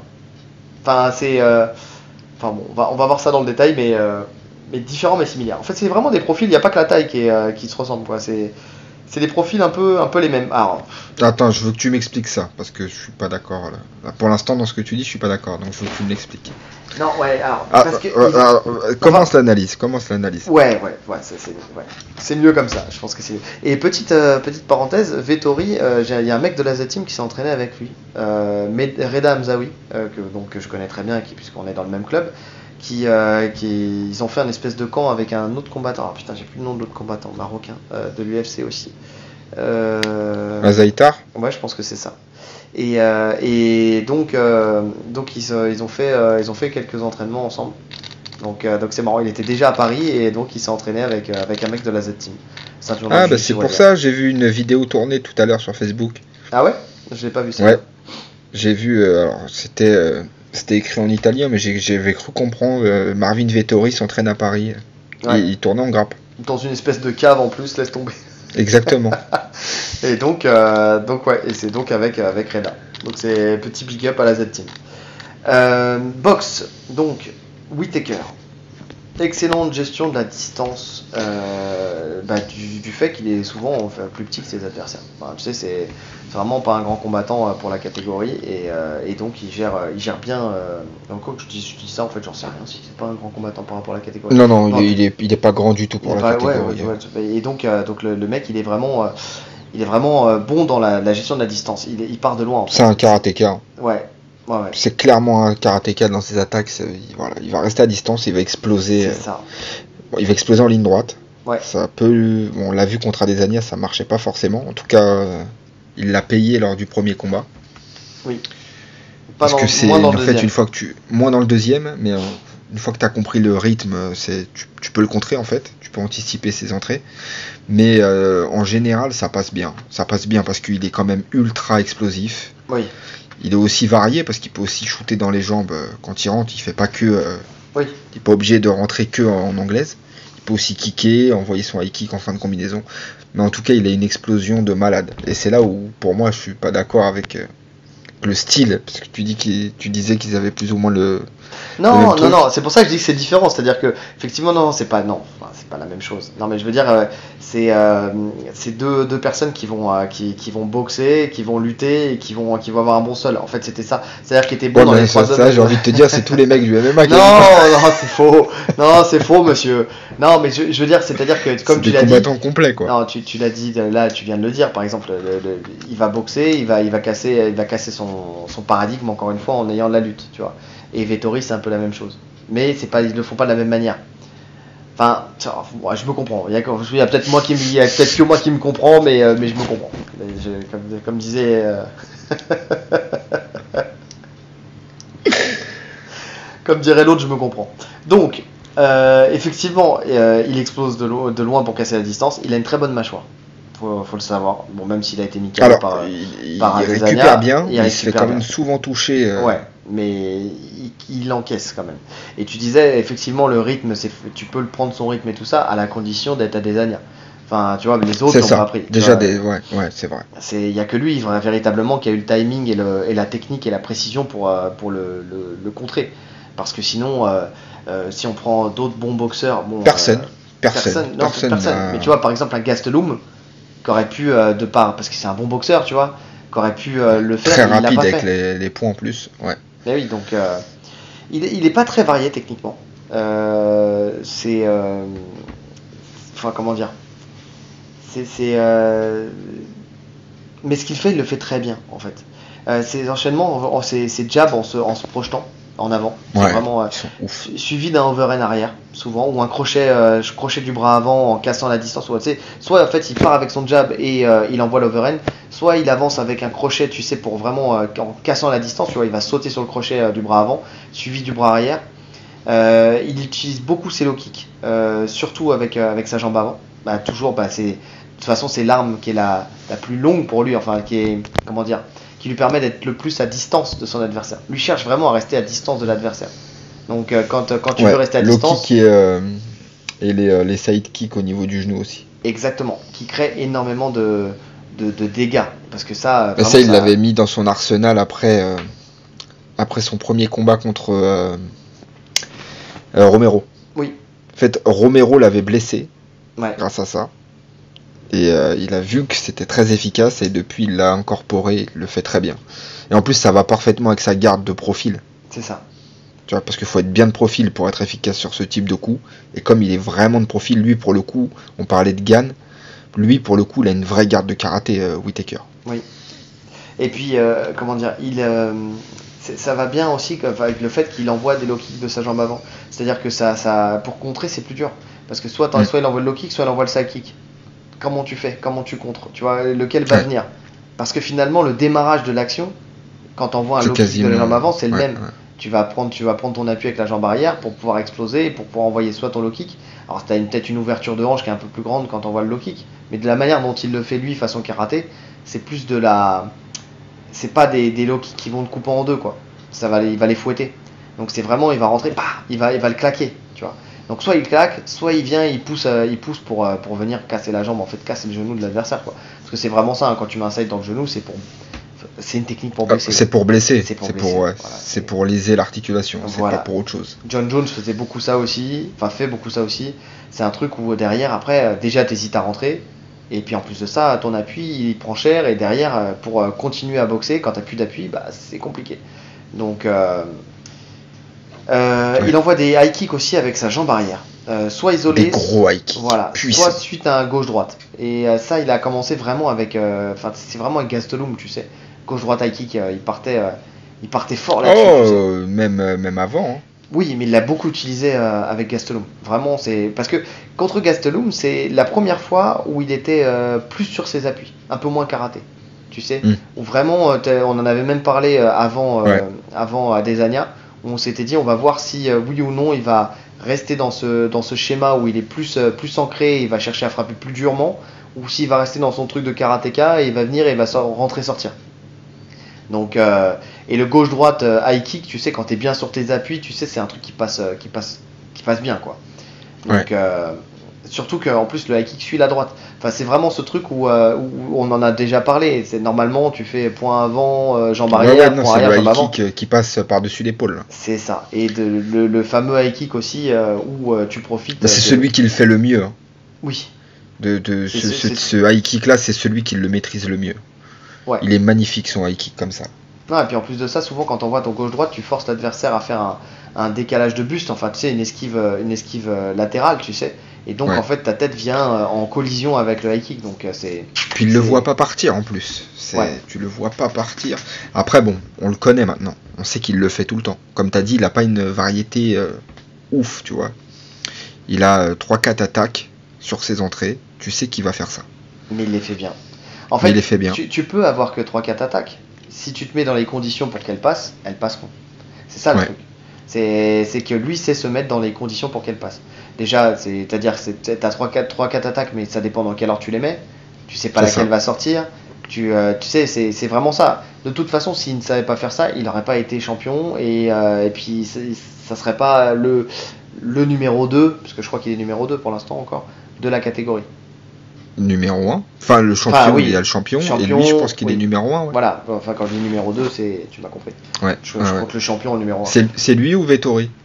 Je sais plus, mais je crois que c'est lui. Ok. À vérifier. Selon l'ancienneté, c'est lui.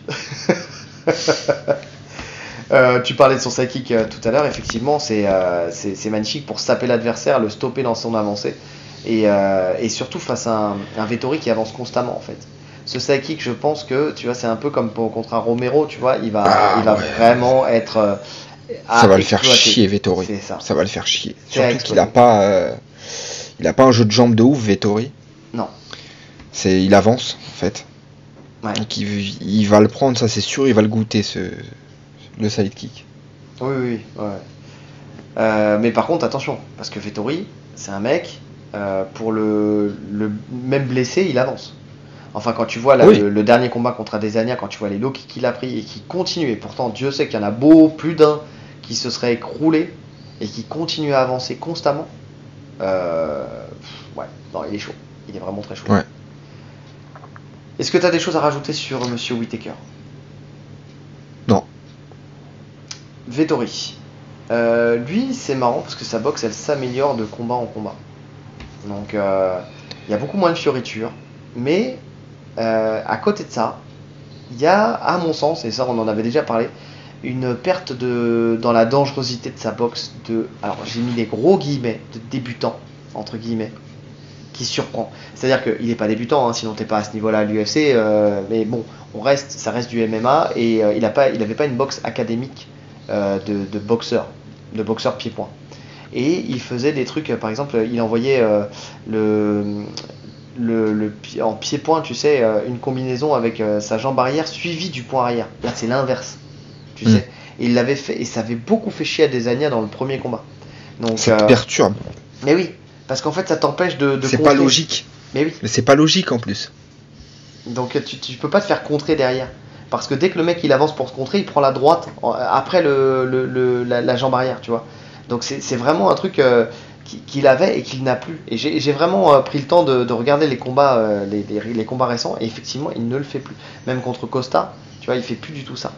Par contre, à côté de ça, c'est vrai qu'il a vraiment, vraiment progressé sur sa boxe. Donc il est beaucoup plus efficace, beaucoup plus précis. Et il touche surtout durement. Vettori, en fait, c'est quelqu'un qui est très dur, très puissant, et il touche vraiment bien. Il a une excellente jambe arrière. Ouais, vas-y. Il touche bien, ouais, mais non, je peux pas dire qu'il touche durement. Justement, je pense que c'est ce qui lui manque. Alors oui, si on dit durement, KO. On en avait parlé. Je sais plus quel combat, contre Adesanya. Où on a la sensation qu'il est limite trop rigide en fait. Tu vois, c'est limite, il déplie pas complètement ses coups. Je sais pas, il manque un truc. Il manque un truc dans ses coups. Il va mettre du rythme, il met de la fréquence. Voilà, il avance, il envoie. Mais il n'y a pas cet impact. Alors oui, il va pas mettre KO, mais il crée du dégât. Contre Costa quand même, tu l'as revu le combat contre Costa? Non. Moi je trouve que quand même il touche de plus en plus dur. Parce qu'il devient de plus en plus précis. Tu sais, c'est vraiment ça. Moi, je trouve qu'il est plus dur qu'avant. En fait, plus sa boxe s'améliore et plus justement il touche. Après, ça sera pas quelqu'un qui, il a pas le KO, il a pas le KO punch. Ouais. Il a pas parce que justement, tu vois, on en a pas parlé, mais Whittaker, il peut te mettre KO. Oui, bien sûr. Il peut te mettre KO avec ses jambes, il peut te mettre KO avec ses poings. Ouais. Alors, c'est pas un mec qui va forcément t'éteindre. S'il te met une droite, il va pas forcément t'éteindre. Mais en créant les collisions, justement, comme il fait, en rentrant, comme il rentre avec tout son poids en avançant, il peut t'éteindre. Ouais, je suis d'accord. Vettori, c'est beaucoup plus compliqué d'éteindre sur une frappe. Vettori va te noyer. Voilà, c'est ce qui peut se passer. Il peut te noyer sur plusieurs frappes, mais t'éteindre sur une frappe, j'y crois pas. Mais je pense que c'est dû aussi à son manque de technique, parce que justement, c'est ce que j'ai noté juste après. C'est dommage qu'il ne fasse pas plus, je lis la phrase telle que je l'écris, plus d'enchaînement pied-point pour qu'il fasse encore plus de dégâts, en fait. C'est-à-dire que malheureusement, il manque encore de ce truc, de cette fluidité, de ce relâchement, de ce. Tu vois, quand on parlait de ce relâchement, fluidité et relâchement. Clairement sa fluidité. Moi, quand je le vois, il est presque trop. Il est trop raide en fait. Mais je pense qu'il est capable. Il est capable, avec le temps, de progresser et de faire encore plus de dégâts. Je pense. Je sais pas. Ah, écoute, on verra. J'ai l'impression que c'est dans sa forme de corps en fait. Le mec, c'est une bûche. Bah, bien sûr que c'est une bûche, mais bon, il progresse. Moi, en tout cas, à chaque sortie, je le vois progresser. Parce qu'il s'est entouré d'un coach. Je crois qu'il s'est entouré d'un vrai coach de boxe, de kickboxing, tu sais, qui a vraiment. Enfin, il a pris le truc en main. Il veut vraiment progresser dans ce domaine-là. Ouais, je pense qu'à terme, tu verras qu'il va te surprendre sur sa boxe. C'est quelqu'un qui est encore loin, et c'est là où, moi ça me plaît ce combat-là aussi, c'est que c'est un peu l'ancien contre le nouveau, tu sais, le vieux lion contre le jeune lion, tu vois. Et t'as vraiment ce truc où tu sens qu'il y en a encore, il en a encore sous le pied, Vettori. Il peut encore progresser. Il est très très jeune. Et puis, il va progresser. L'autre chose qui est très marquante chez lui, c'est qu'il a un très bon coup d'œil. Donc, il a beaucoup d'esquives en retrait ou en accompagnement. Ça, on en avait parlé contre Adesanya. C'est dur de le toucher. Et même quand il prend un coup, bah, tu l'as dit, c'est une bûche, quoi. C'est un mur. C'est une bûche. Donc, alors déjà, comme tu as dit, il a une bonne défense, mine de rien, parce qu'il n'est pas grand. Même contre Adesanya, il était bien plus petit. Ouais. Mais c'est difficile de le toucher vraiment en pleine puissance, tu vois. Ouais. Il y a toujours un petit mouvement où il accompagne bien les frappes. Même si tu le touches, il apprend pas à pleine balle. Et quand il apprend en pleine balle, de toute façon, ouais, on l'a vu, hein, quand il prend un high kick de Costa à pleine tête. Ouais. Même à Adesanya, à un moment, je crois qu'il lui met un high kick. Ouais. Mais de toute façon, il a pas de coup. Pour moi, un mec qui a pas de coup, il peut pas tomber KO. C'est bizarre. C'est un physique bizarre. C'est les trapèzes et après c'est le menton direct. Ils ont oublié un truc. Tu sais, après, putain, t'imagines, on a oublié le coup. Il manque le coup, merde. Roger, t'as oublié le coup, putain. Oh, vas-y, on le laisse comme ça. Il en fera quelque chose de bien. Ouais, il en a fait quelque chose de bien, il en a fait une carrière à l'UFC. Non, mais alors que ça soit au niveau du menton et comme tu disais, même au niveau des kicks, au niveau des jambes. En fait, il est dur de partout. Mais il a un sacré mental, il est dur mentalement, en fait. Ouais. Non, tu sais, c'est le genre de mec incassable. C'est un centurion. Moi, je sais pas, quand je le vois, c'est un centurion, tu vois. Un légionnaire. Ouais. Donc, non, c'est ça. D'ailleurs, ça va avec son style, enfin avec ça, hein, de toute façon, toujours en marche avant. Il profite de sa garde de gaucher pour démarrer ses enchaînements, soit avec un jab, soit avec un crochet du bras avant. Pour chasser en fait la garde. Alors quand il fait le crochet, en fait, il chasse la garde de l'adversaire pour envoyer son bras arrière. Ça, il le fait très bien. Tu sais, c'est un peu à la Lomachenko, tu vois, où il va. Ça va, tranquille. Bon, excusez-moi. Je sais qu'il est 1h du matin, mais quand même. Donc, pour chasser la garde de l'adversaire, envoyer le bras. Ça, c'est génial de faire ça parce que soit tu crées l'angle de toute façon pour passer dans la garde, soit bah t'es une bûche et dans ce cas-là, tu effaces la garde.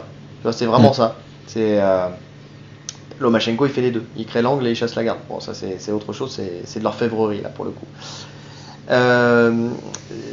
Donc ça passe super bien d'ailleurs car il est toujours, lui aussi, il est toujours légèrement décalé par rapport à son adversaire.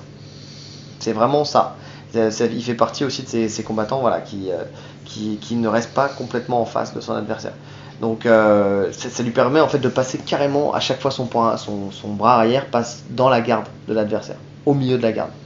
Le but il est là. Ouais. C'est vraiment ça. C'est la bagarre du pied en fait. C'est si t'as le pied à l'extérieur ou le pied à l'intérieur, tu vois. Lui il a le pied à l'extérieur et comme ça il peut. Alors, quand je disais, c'est pas comme un Cyril Gane, tu sais, qui lui va être de côté, enfin tu sais, va créer un angle. Lui c'est différent. Lui c'est vraiment. Il va se mettre, il va aligner son bras arrière en fait à la garde. Son épaule arrière avec le centre. Milieu de. Voilà, ouais, avec le centre de l'adversaire. En fait c'est des décalages. Alors il y a plusieurs types de décalages. C'est vraiment ça. Lui, c'est vraiment ça. C'est son pied avant et oui. Enfin, alors c'est un peu différent pour lui, mais oui, c'est son pied avant. Il est en garde de gauche et donc au droit de devant. Il est à l'extérieur. Il est à l'extérieur du pied. Donc, c'est un peu du pied avant de l'adversaire. Du fait que ça soit souvent droitier contre gaucher. Ce qui sera le cas là pour le coup. Quoique, oui, qui sera le cas pour le coup. Face à Costa, il a beaucoup utilisé ses coudes aussi et ses genoux. Ça, c'était un bon changement aussi par rapport à ses combats précédents. C'est vrai. Et aussi autre chose, et c'est là où je te dis qu'il progresse à chaque sortie. Sous la pression, quand il subissait la pression, il savait très bien décaler en fait, se décaler intelligemment pour sortir de l'axe et repartir à l'attaque. C'était super bien réalisé. En fait, ce qu'il faisait, c'est que dès que tu avais Costa qui venait et qui mettait trop la pression, petit décalage et il venait en fait coiffer la tête, tu sais, pour vraiment décaler la tête et vraiment se retrouver à l'extérieur. Donc il fait ça bien et ça tu sens que c'est un truc qu'il a travaillé avec un véritable boxeur, tu sais, qui lui a montré ses petites astuces, tu vois, tu sens que voilà, c'est vraiment là contre Costa. Alors, t'as pas revu ce combat, mais si tu l'avais regardé, il a vraiment passé un cap tu le vois dans ce combat-là. Parce que Costa, c'est quand même quelqu'un de dangereux, c'est un bon boxeur, tu vois. Enfin, pour le coup, c'est pas un boxeur c'est pas un combattant qu'il faut prendre à la légère et qui aussi lui aussi peut éteindre. Enfin, il a prouvé, de toute façon qu'il faisait partie aussi des monstres de la KT. Bon, après ce combat-là, c'est pas Whittaker. C'est pas Whittaker. Non mais je veux dire, je parle pas de Whittaker là, je parle vraiment de Vettori et de comment il a pris ce combat, tu vois. Après, bon, on va pas se mentir, Costa il était en surpoids, il était pas motivé mentalement, il était pas là, mais il reste quand même quelqu'un de dangereux.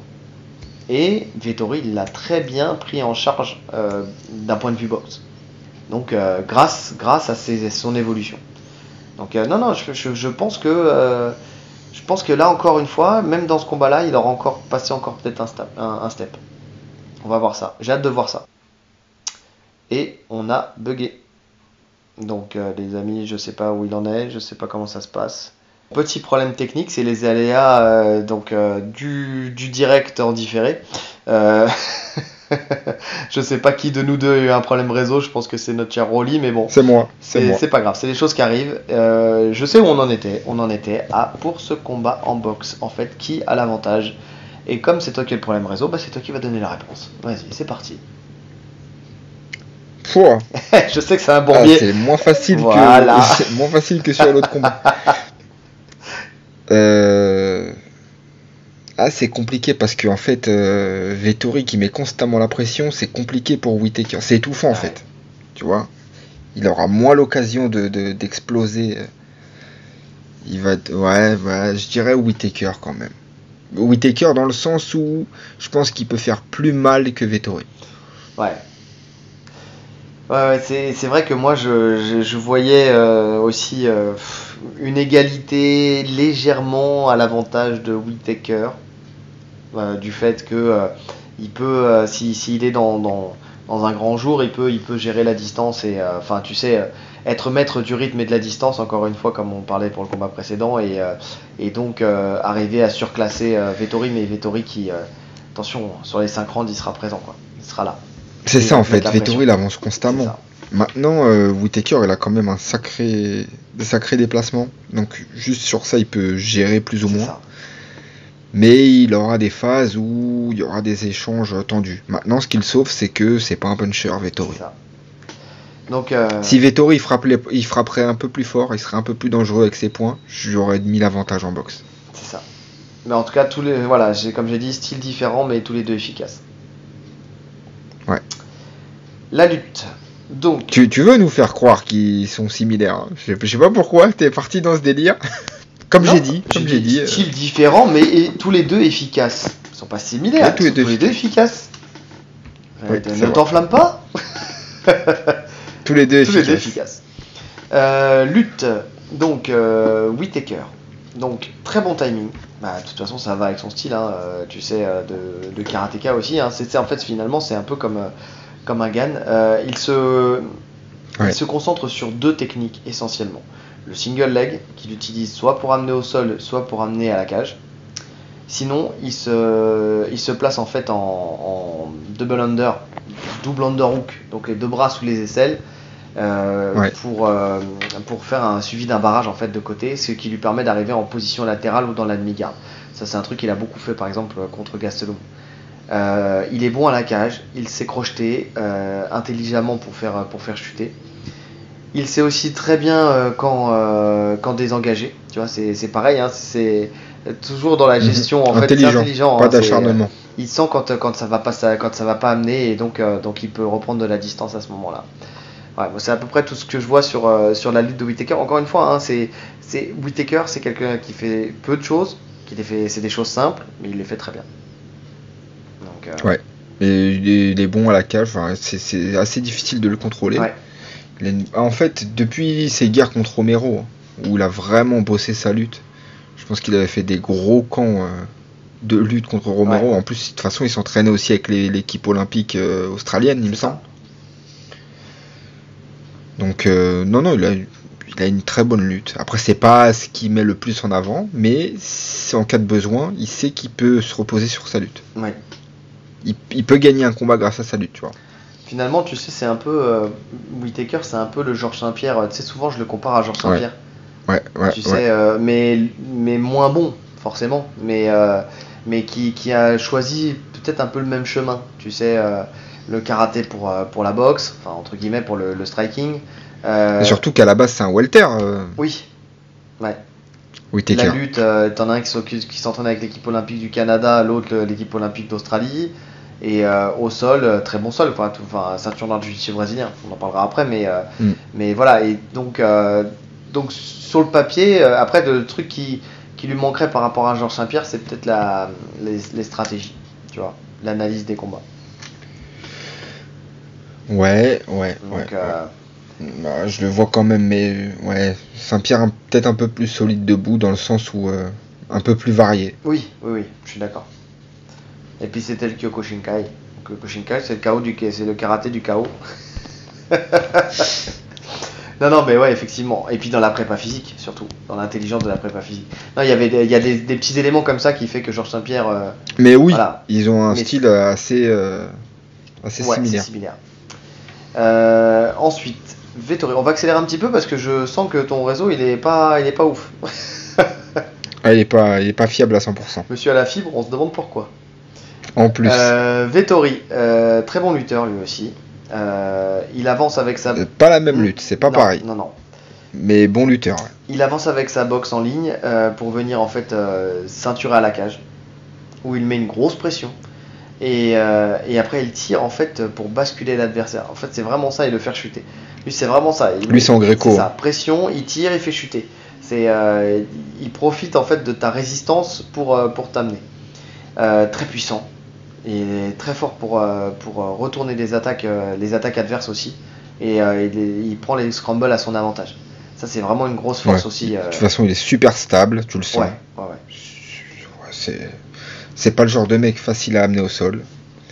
Non, c'est en lutte là, pour le coup. C'est compliqué encore une. Franchement c'est intéressant ce combat en lutte. J'aimerais bien qu'il se lutte même. Mais je pense que ça va se lutter de toute façon. Il y a un moment ça va se lutter. D'un côté comme de l'autre. Bien qu'il se lutte. Parce qu'il y en a un qui va prendre l'ascendant sur l'autre peut-être en boxe. Et donc ça va chercher la lutte.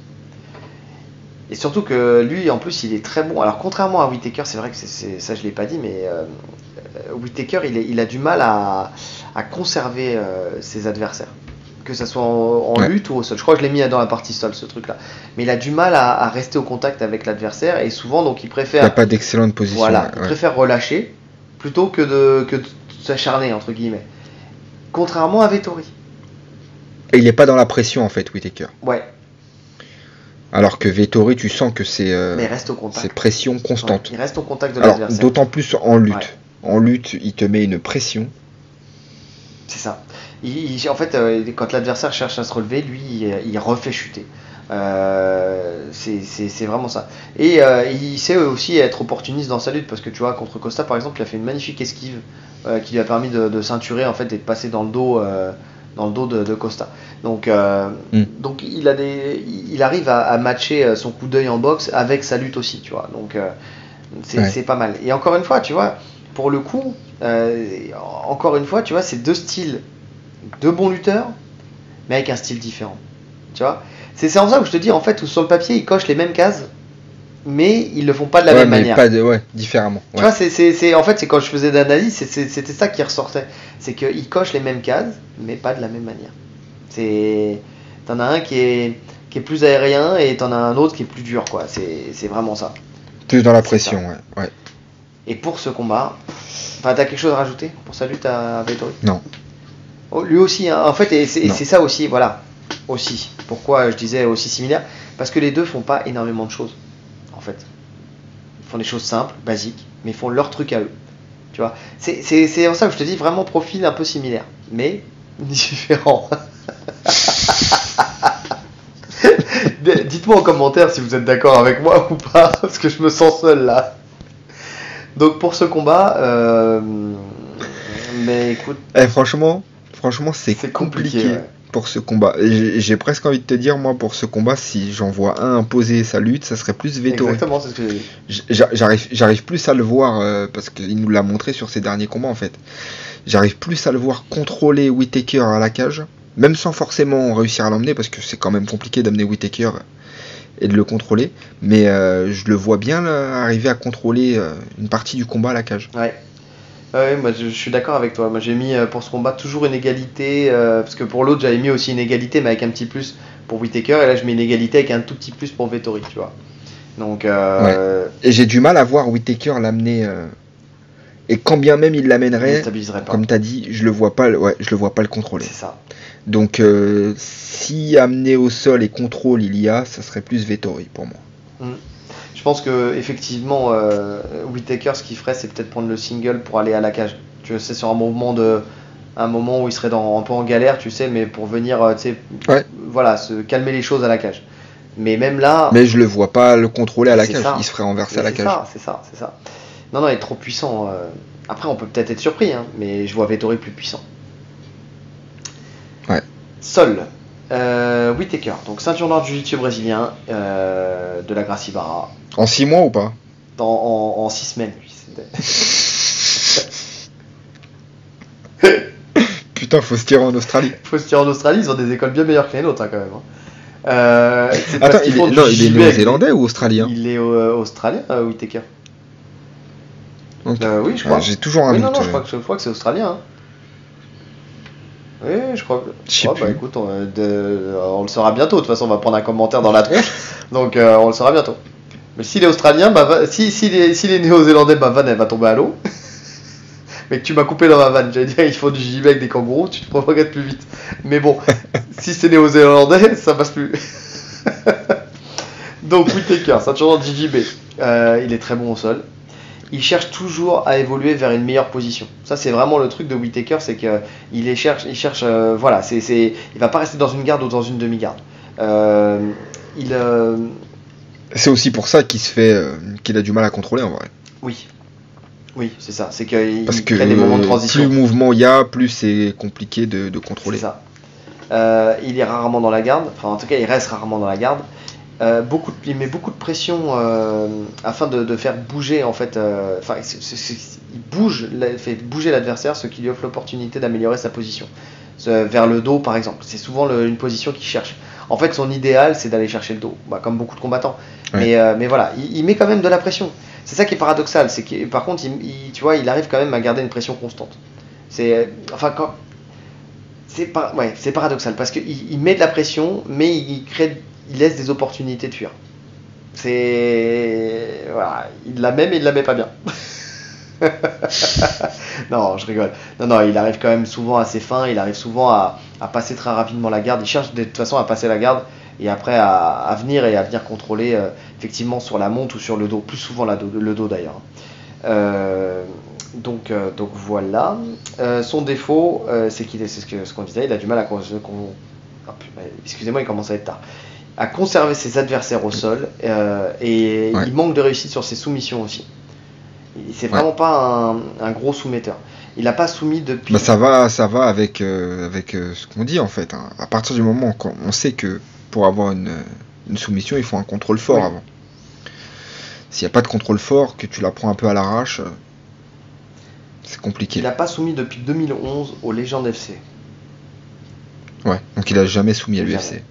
Donc voilà, c'est très parlant. C'est ce que je vous dis à chaque fois, j'essaie toujours de savoir quand est-ce que c'est la dernière fois, tu sais, soit que tu as été soumis, soit que tu as soumis. Et donc, depuis 2011. Donc ça fait 11 ans qu'il n'a pas soumis. Donc voilà, c'est très parlant. C'est vraiment très parlant. T'as des choses à dire en plus? Non, là t'as parlé de dessus. En dessous, qu'est-ce qu'il fait? Papillon. Ouais. Pour se relever. Ouais, c'est pas le domaine où il excelle le plus le sol. Il a un bon sol. Ouais. Tu vois, c'est pas le mec que tu vas soumettre et tout, mais c'est pas. Après, c'est-à-dire il a rarement aussi dos au sol. Hein. Enfin, c'est ça aussi. Très dur de l'amener au sol. Donc forcément, c'est pour ça j'en ai moins parlé parce que bon, c'est pas. En général, c'est lui qui a l'initiative du sol, quoi. Enfin, de la. Mais Vettori peut l'amener au sol, peut le mettre sur le dos. Ouais, et c'est là on va voir ce que ça va donner. D'ailleurs, Vettori, lui aussi ceinture noire du jiu-jitsu brésilien. Ceinture noire, donc, similaire, mais différent. En 6 jours. En 6 jours. Il est très bon au sol, hein, 9 soumissions, ça par contre c'est très parlant. Lui c'est quelqu'un qui sait finaliser, là-dessus il n'y a pas de souci. Pareil, toujours en pression, mais ça bon lui, que ce soit en boxe, que ce soit en lutte ou que ce soit au sol, il a qu'un seul fil rouge et ça c'est sa pression. Il est très bon en grand handpan aussi, et il sait garder, à la différence de Whittaker, ses adversaires au sol grâce à sa lutte. Il a aussi une très bonne défense de soumission, pour le coup. Alors déjà que Whittaker n'est pas un soumetteur, mais en plus Vettori, lui, il sait défendre, pour le coup. Donc pour ce combat, là, c'est la première fois que moi, enfin je sais pas si t'as quelque chose à rajouter pour lui. Mais pour ce combat là, j'ai pas mis d'égalité. Pour moi, si ça va au sol, l'avantage il sera clairement à Vettori.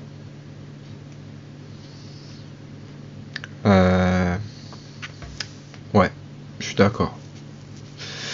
Je suis d'accord dans le sens où s'il se retrouve sur le dos, je le vois se relever assez facilement. Je pense qu'il se relèvera. Par contre, s'il se retrouve au-dessus, alors j'ai du mal à le voir finaliser Whittaker, hein. Mais il peut le contrôler tout le round. Ouais, il peut le contrôler et puis lui mettre non, peut-être pas tout le round. Non, mais il peut le contrôler une bonne partie du round, gagner le round grâce à ça et en plus faire du dégât. Ouais. Avec un bon grand handpan. Mais je le vois pas finaliser, hein. En fait, je vois pas Whittaker faire l'erreur de donner son dos ou quelque chose comme ça. Non, moi non plus. Je pense que ça jouera en grand handpan. Enfin, tu sais, si jamais ça va au sol. Je le vois même pas passer en fait, la garde. Ça restera en demi-garde pour moi. Au pire. Ouais. Tu vois, demi-garde. Ouais. Ouais, avantage Vettori. Ça fait 2 avantages Vettori. Oui. Léger avantage lutte. Léger. Ouais. Bah, c'est ce qui peut. En fait, c'est tout simplement ce qui peut le combattre. Enfin, ce qui peut, l'amener à la victoire. C'est-à-dire sa lutte et son sol. C'est là où il peut faire une claire différence. Enfin, une légère différence avec Whittaker. À la condition qu'il arrive à passer le barrage des side kicks dans le genou, qu'il arrive à le cadrer, surtout. Tu sais, parce que c'est bien beau de mettre la pression, mais il faut cadrer. Et Whittaker il se déplace bien, il a les sidekicks, il a aussi son jab, hein, et son crochet qui font des dégâts, il a son high kick, enfin il a beaucoup d'armes à imposer pour refuser la lutte, en tout cas. Et donc voilà, mais si jamais il y a Vettori qui arrive à lui mettre la main dessus, à ce moment-là c'est une autre histoire. Donc on va voir, on va vite être fixé. Qu'est-ce que je voulais dire, en tout cas ce combat il me hype grave, vraiment, j'ai vraiment hâte de moi voir. c'est vraiment le combat que j'attends le plus, hein.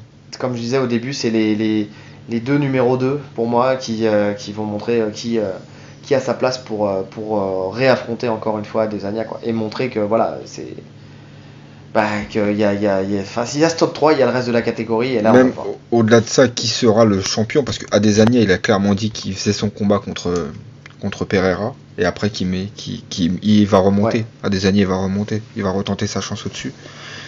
Donc qui va prendre la place, ça se jouera entre ces deux combattants, je pense. Ouais, à moins que Whittaker s'arrête s'il perd. Ouais, c'est possible aussi. Pronostic. Moi j'ai mis combat très serré, mais décision Vettori grâce à sa lutte et peut-être plus de volume aussi en boxe. Enfin, tu sais, Ah ouais.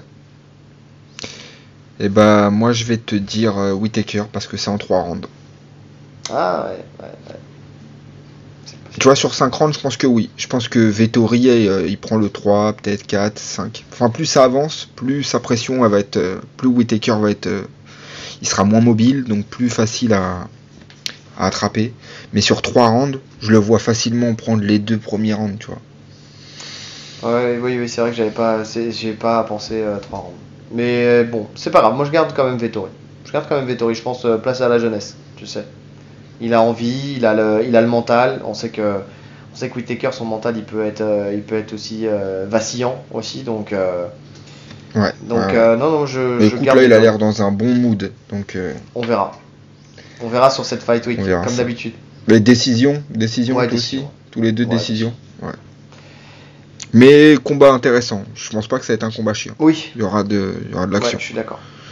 Et il y aura donc, pour finir, d'autres Français qui vont combattre. On va pas parler d'eux parce que bon, on n'a pas le temps, on est déjà à 2 heures de podcast. Mais Non, en fait, ce qu'on va faire, c'est qu'on fera un débrief ouais. après l'événement de tous les combats des Français sur l'événement global et sur ce qui s'est passé. On fera un débrief post-événement. Sur le côté maudit de cette UFC. Donc on a Nassourdine Imavov qui va combattre, on a Benoît Saint-Denis, on a Fares Ziam et on a un nouveau venu aussi, William Gomis, qui vont combattre. Ouais. Alors ce qu'on n'a pas compris, c'est que les 3 cités là sont en prélim, les 3 premiers cités. Bah, je sais pas. Et que William Gomis, je sais pas parce que pour son premier combat. Sur la carte là, que je t'ai dit là, tu voyais en 3e combat Nassourdine, après tu voyais tu voyais Charles Jourdain et après Benoît Saint-Denis. Et après ça passait. C'était une carte où il y avait encore Taylor Lapillus, qui était le dernier combat, enfin le main event de la prélim. Ah bah c'est plus ça. C'est plus ça parce que là je viens de regarder. Ah ouais. Enfin tout à l'heure j'ai vu la carte.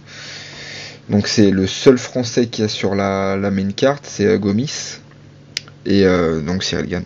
C'est bizarre. De toute façon c'est très bizarre. Mais même les annulations, tu sais, à répétition de tout. Enfin, tu sais, on a eu Manon Fiorot qui devait affronter Choukagian, qui après devait affronter Andrade, et puis après ça a été Choukagian, et puis finalement ça s'est pas fait.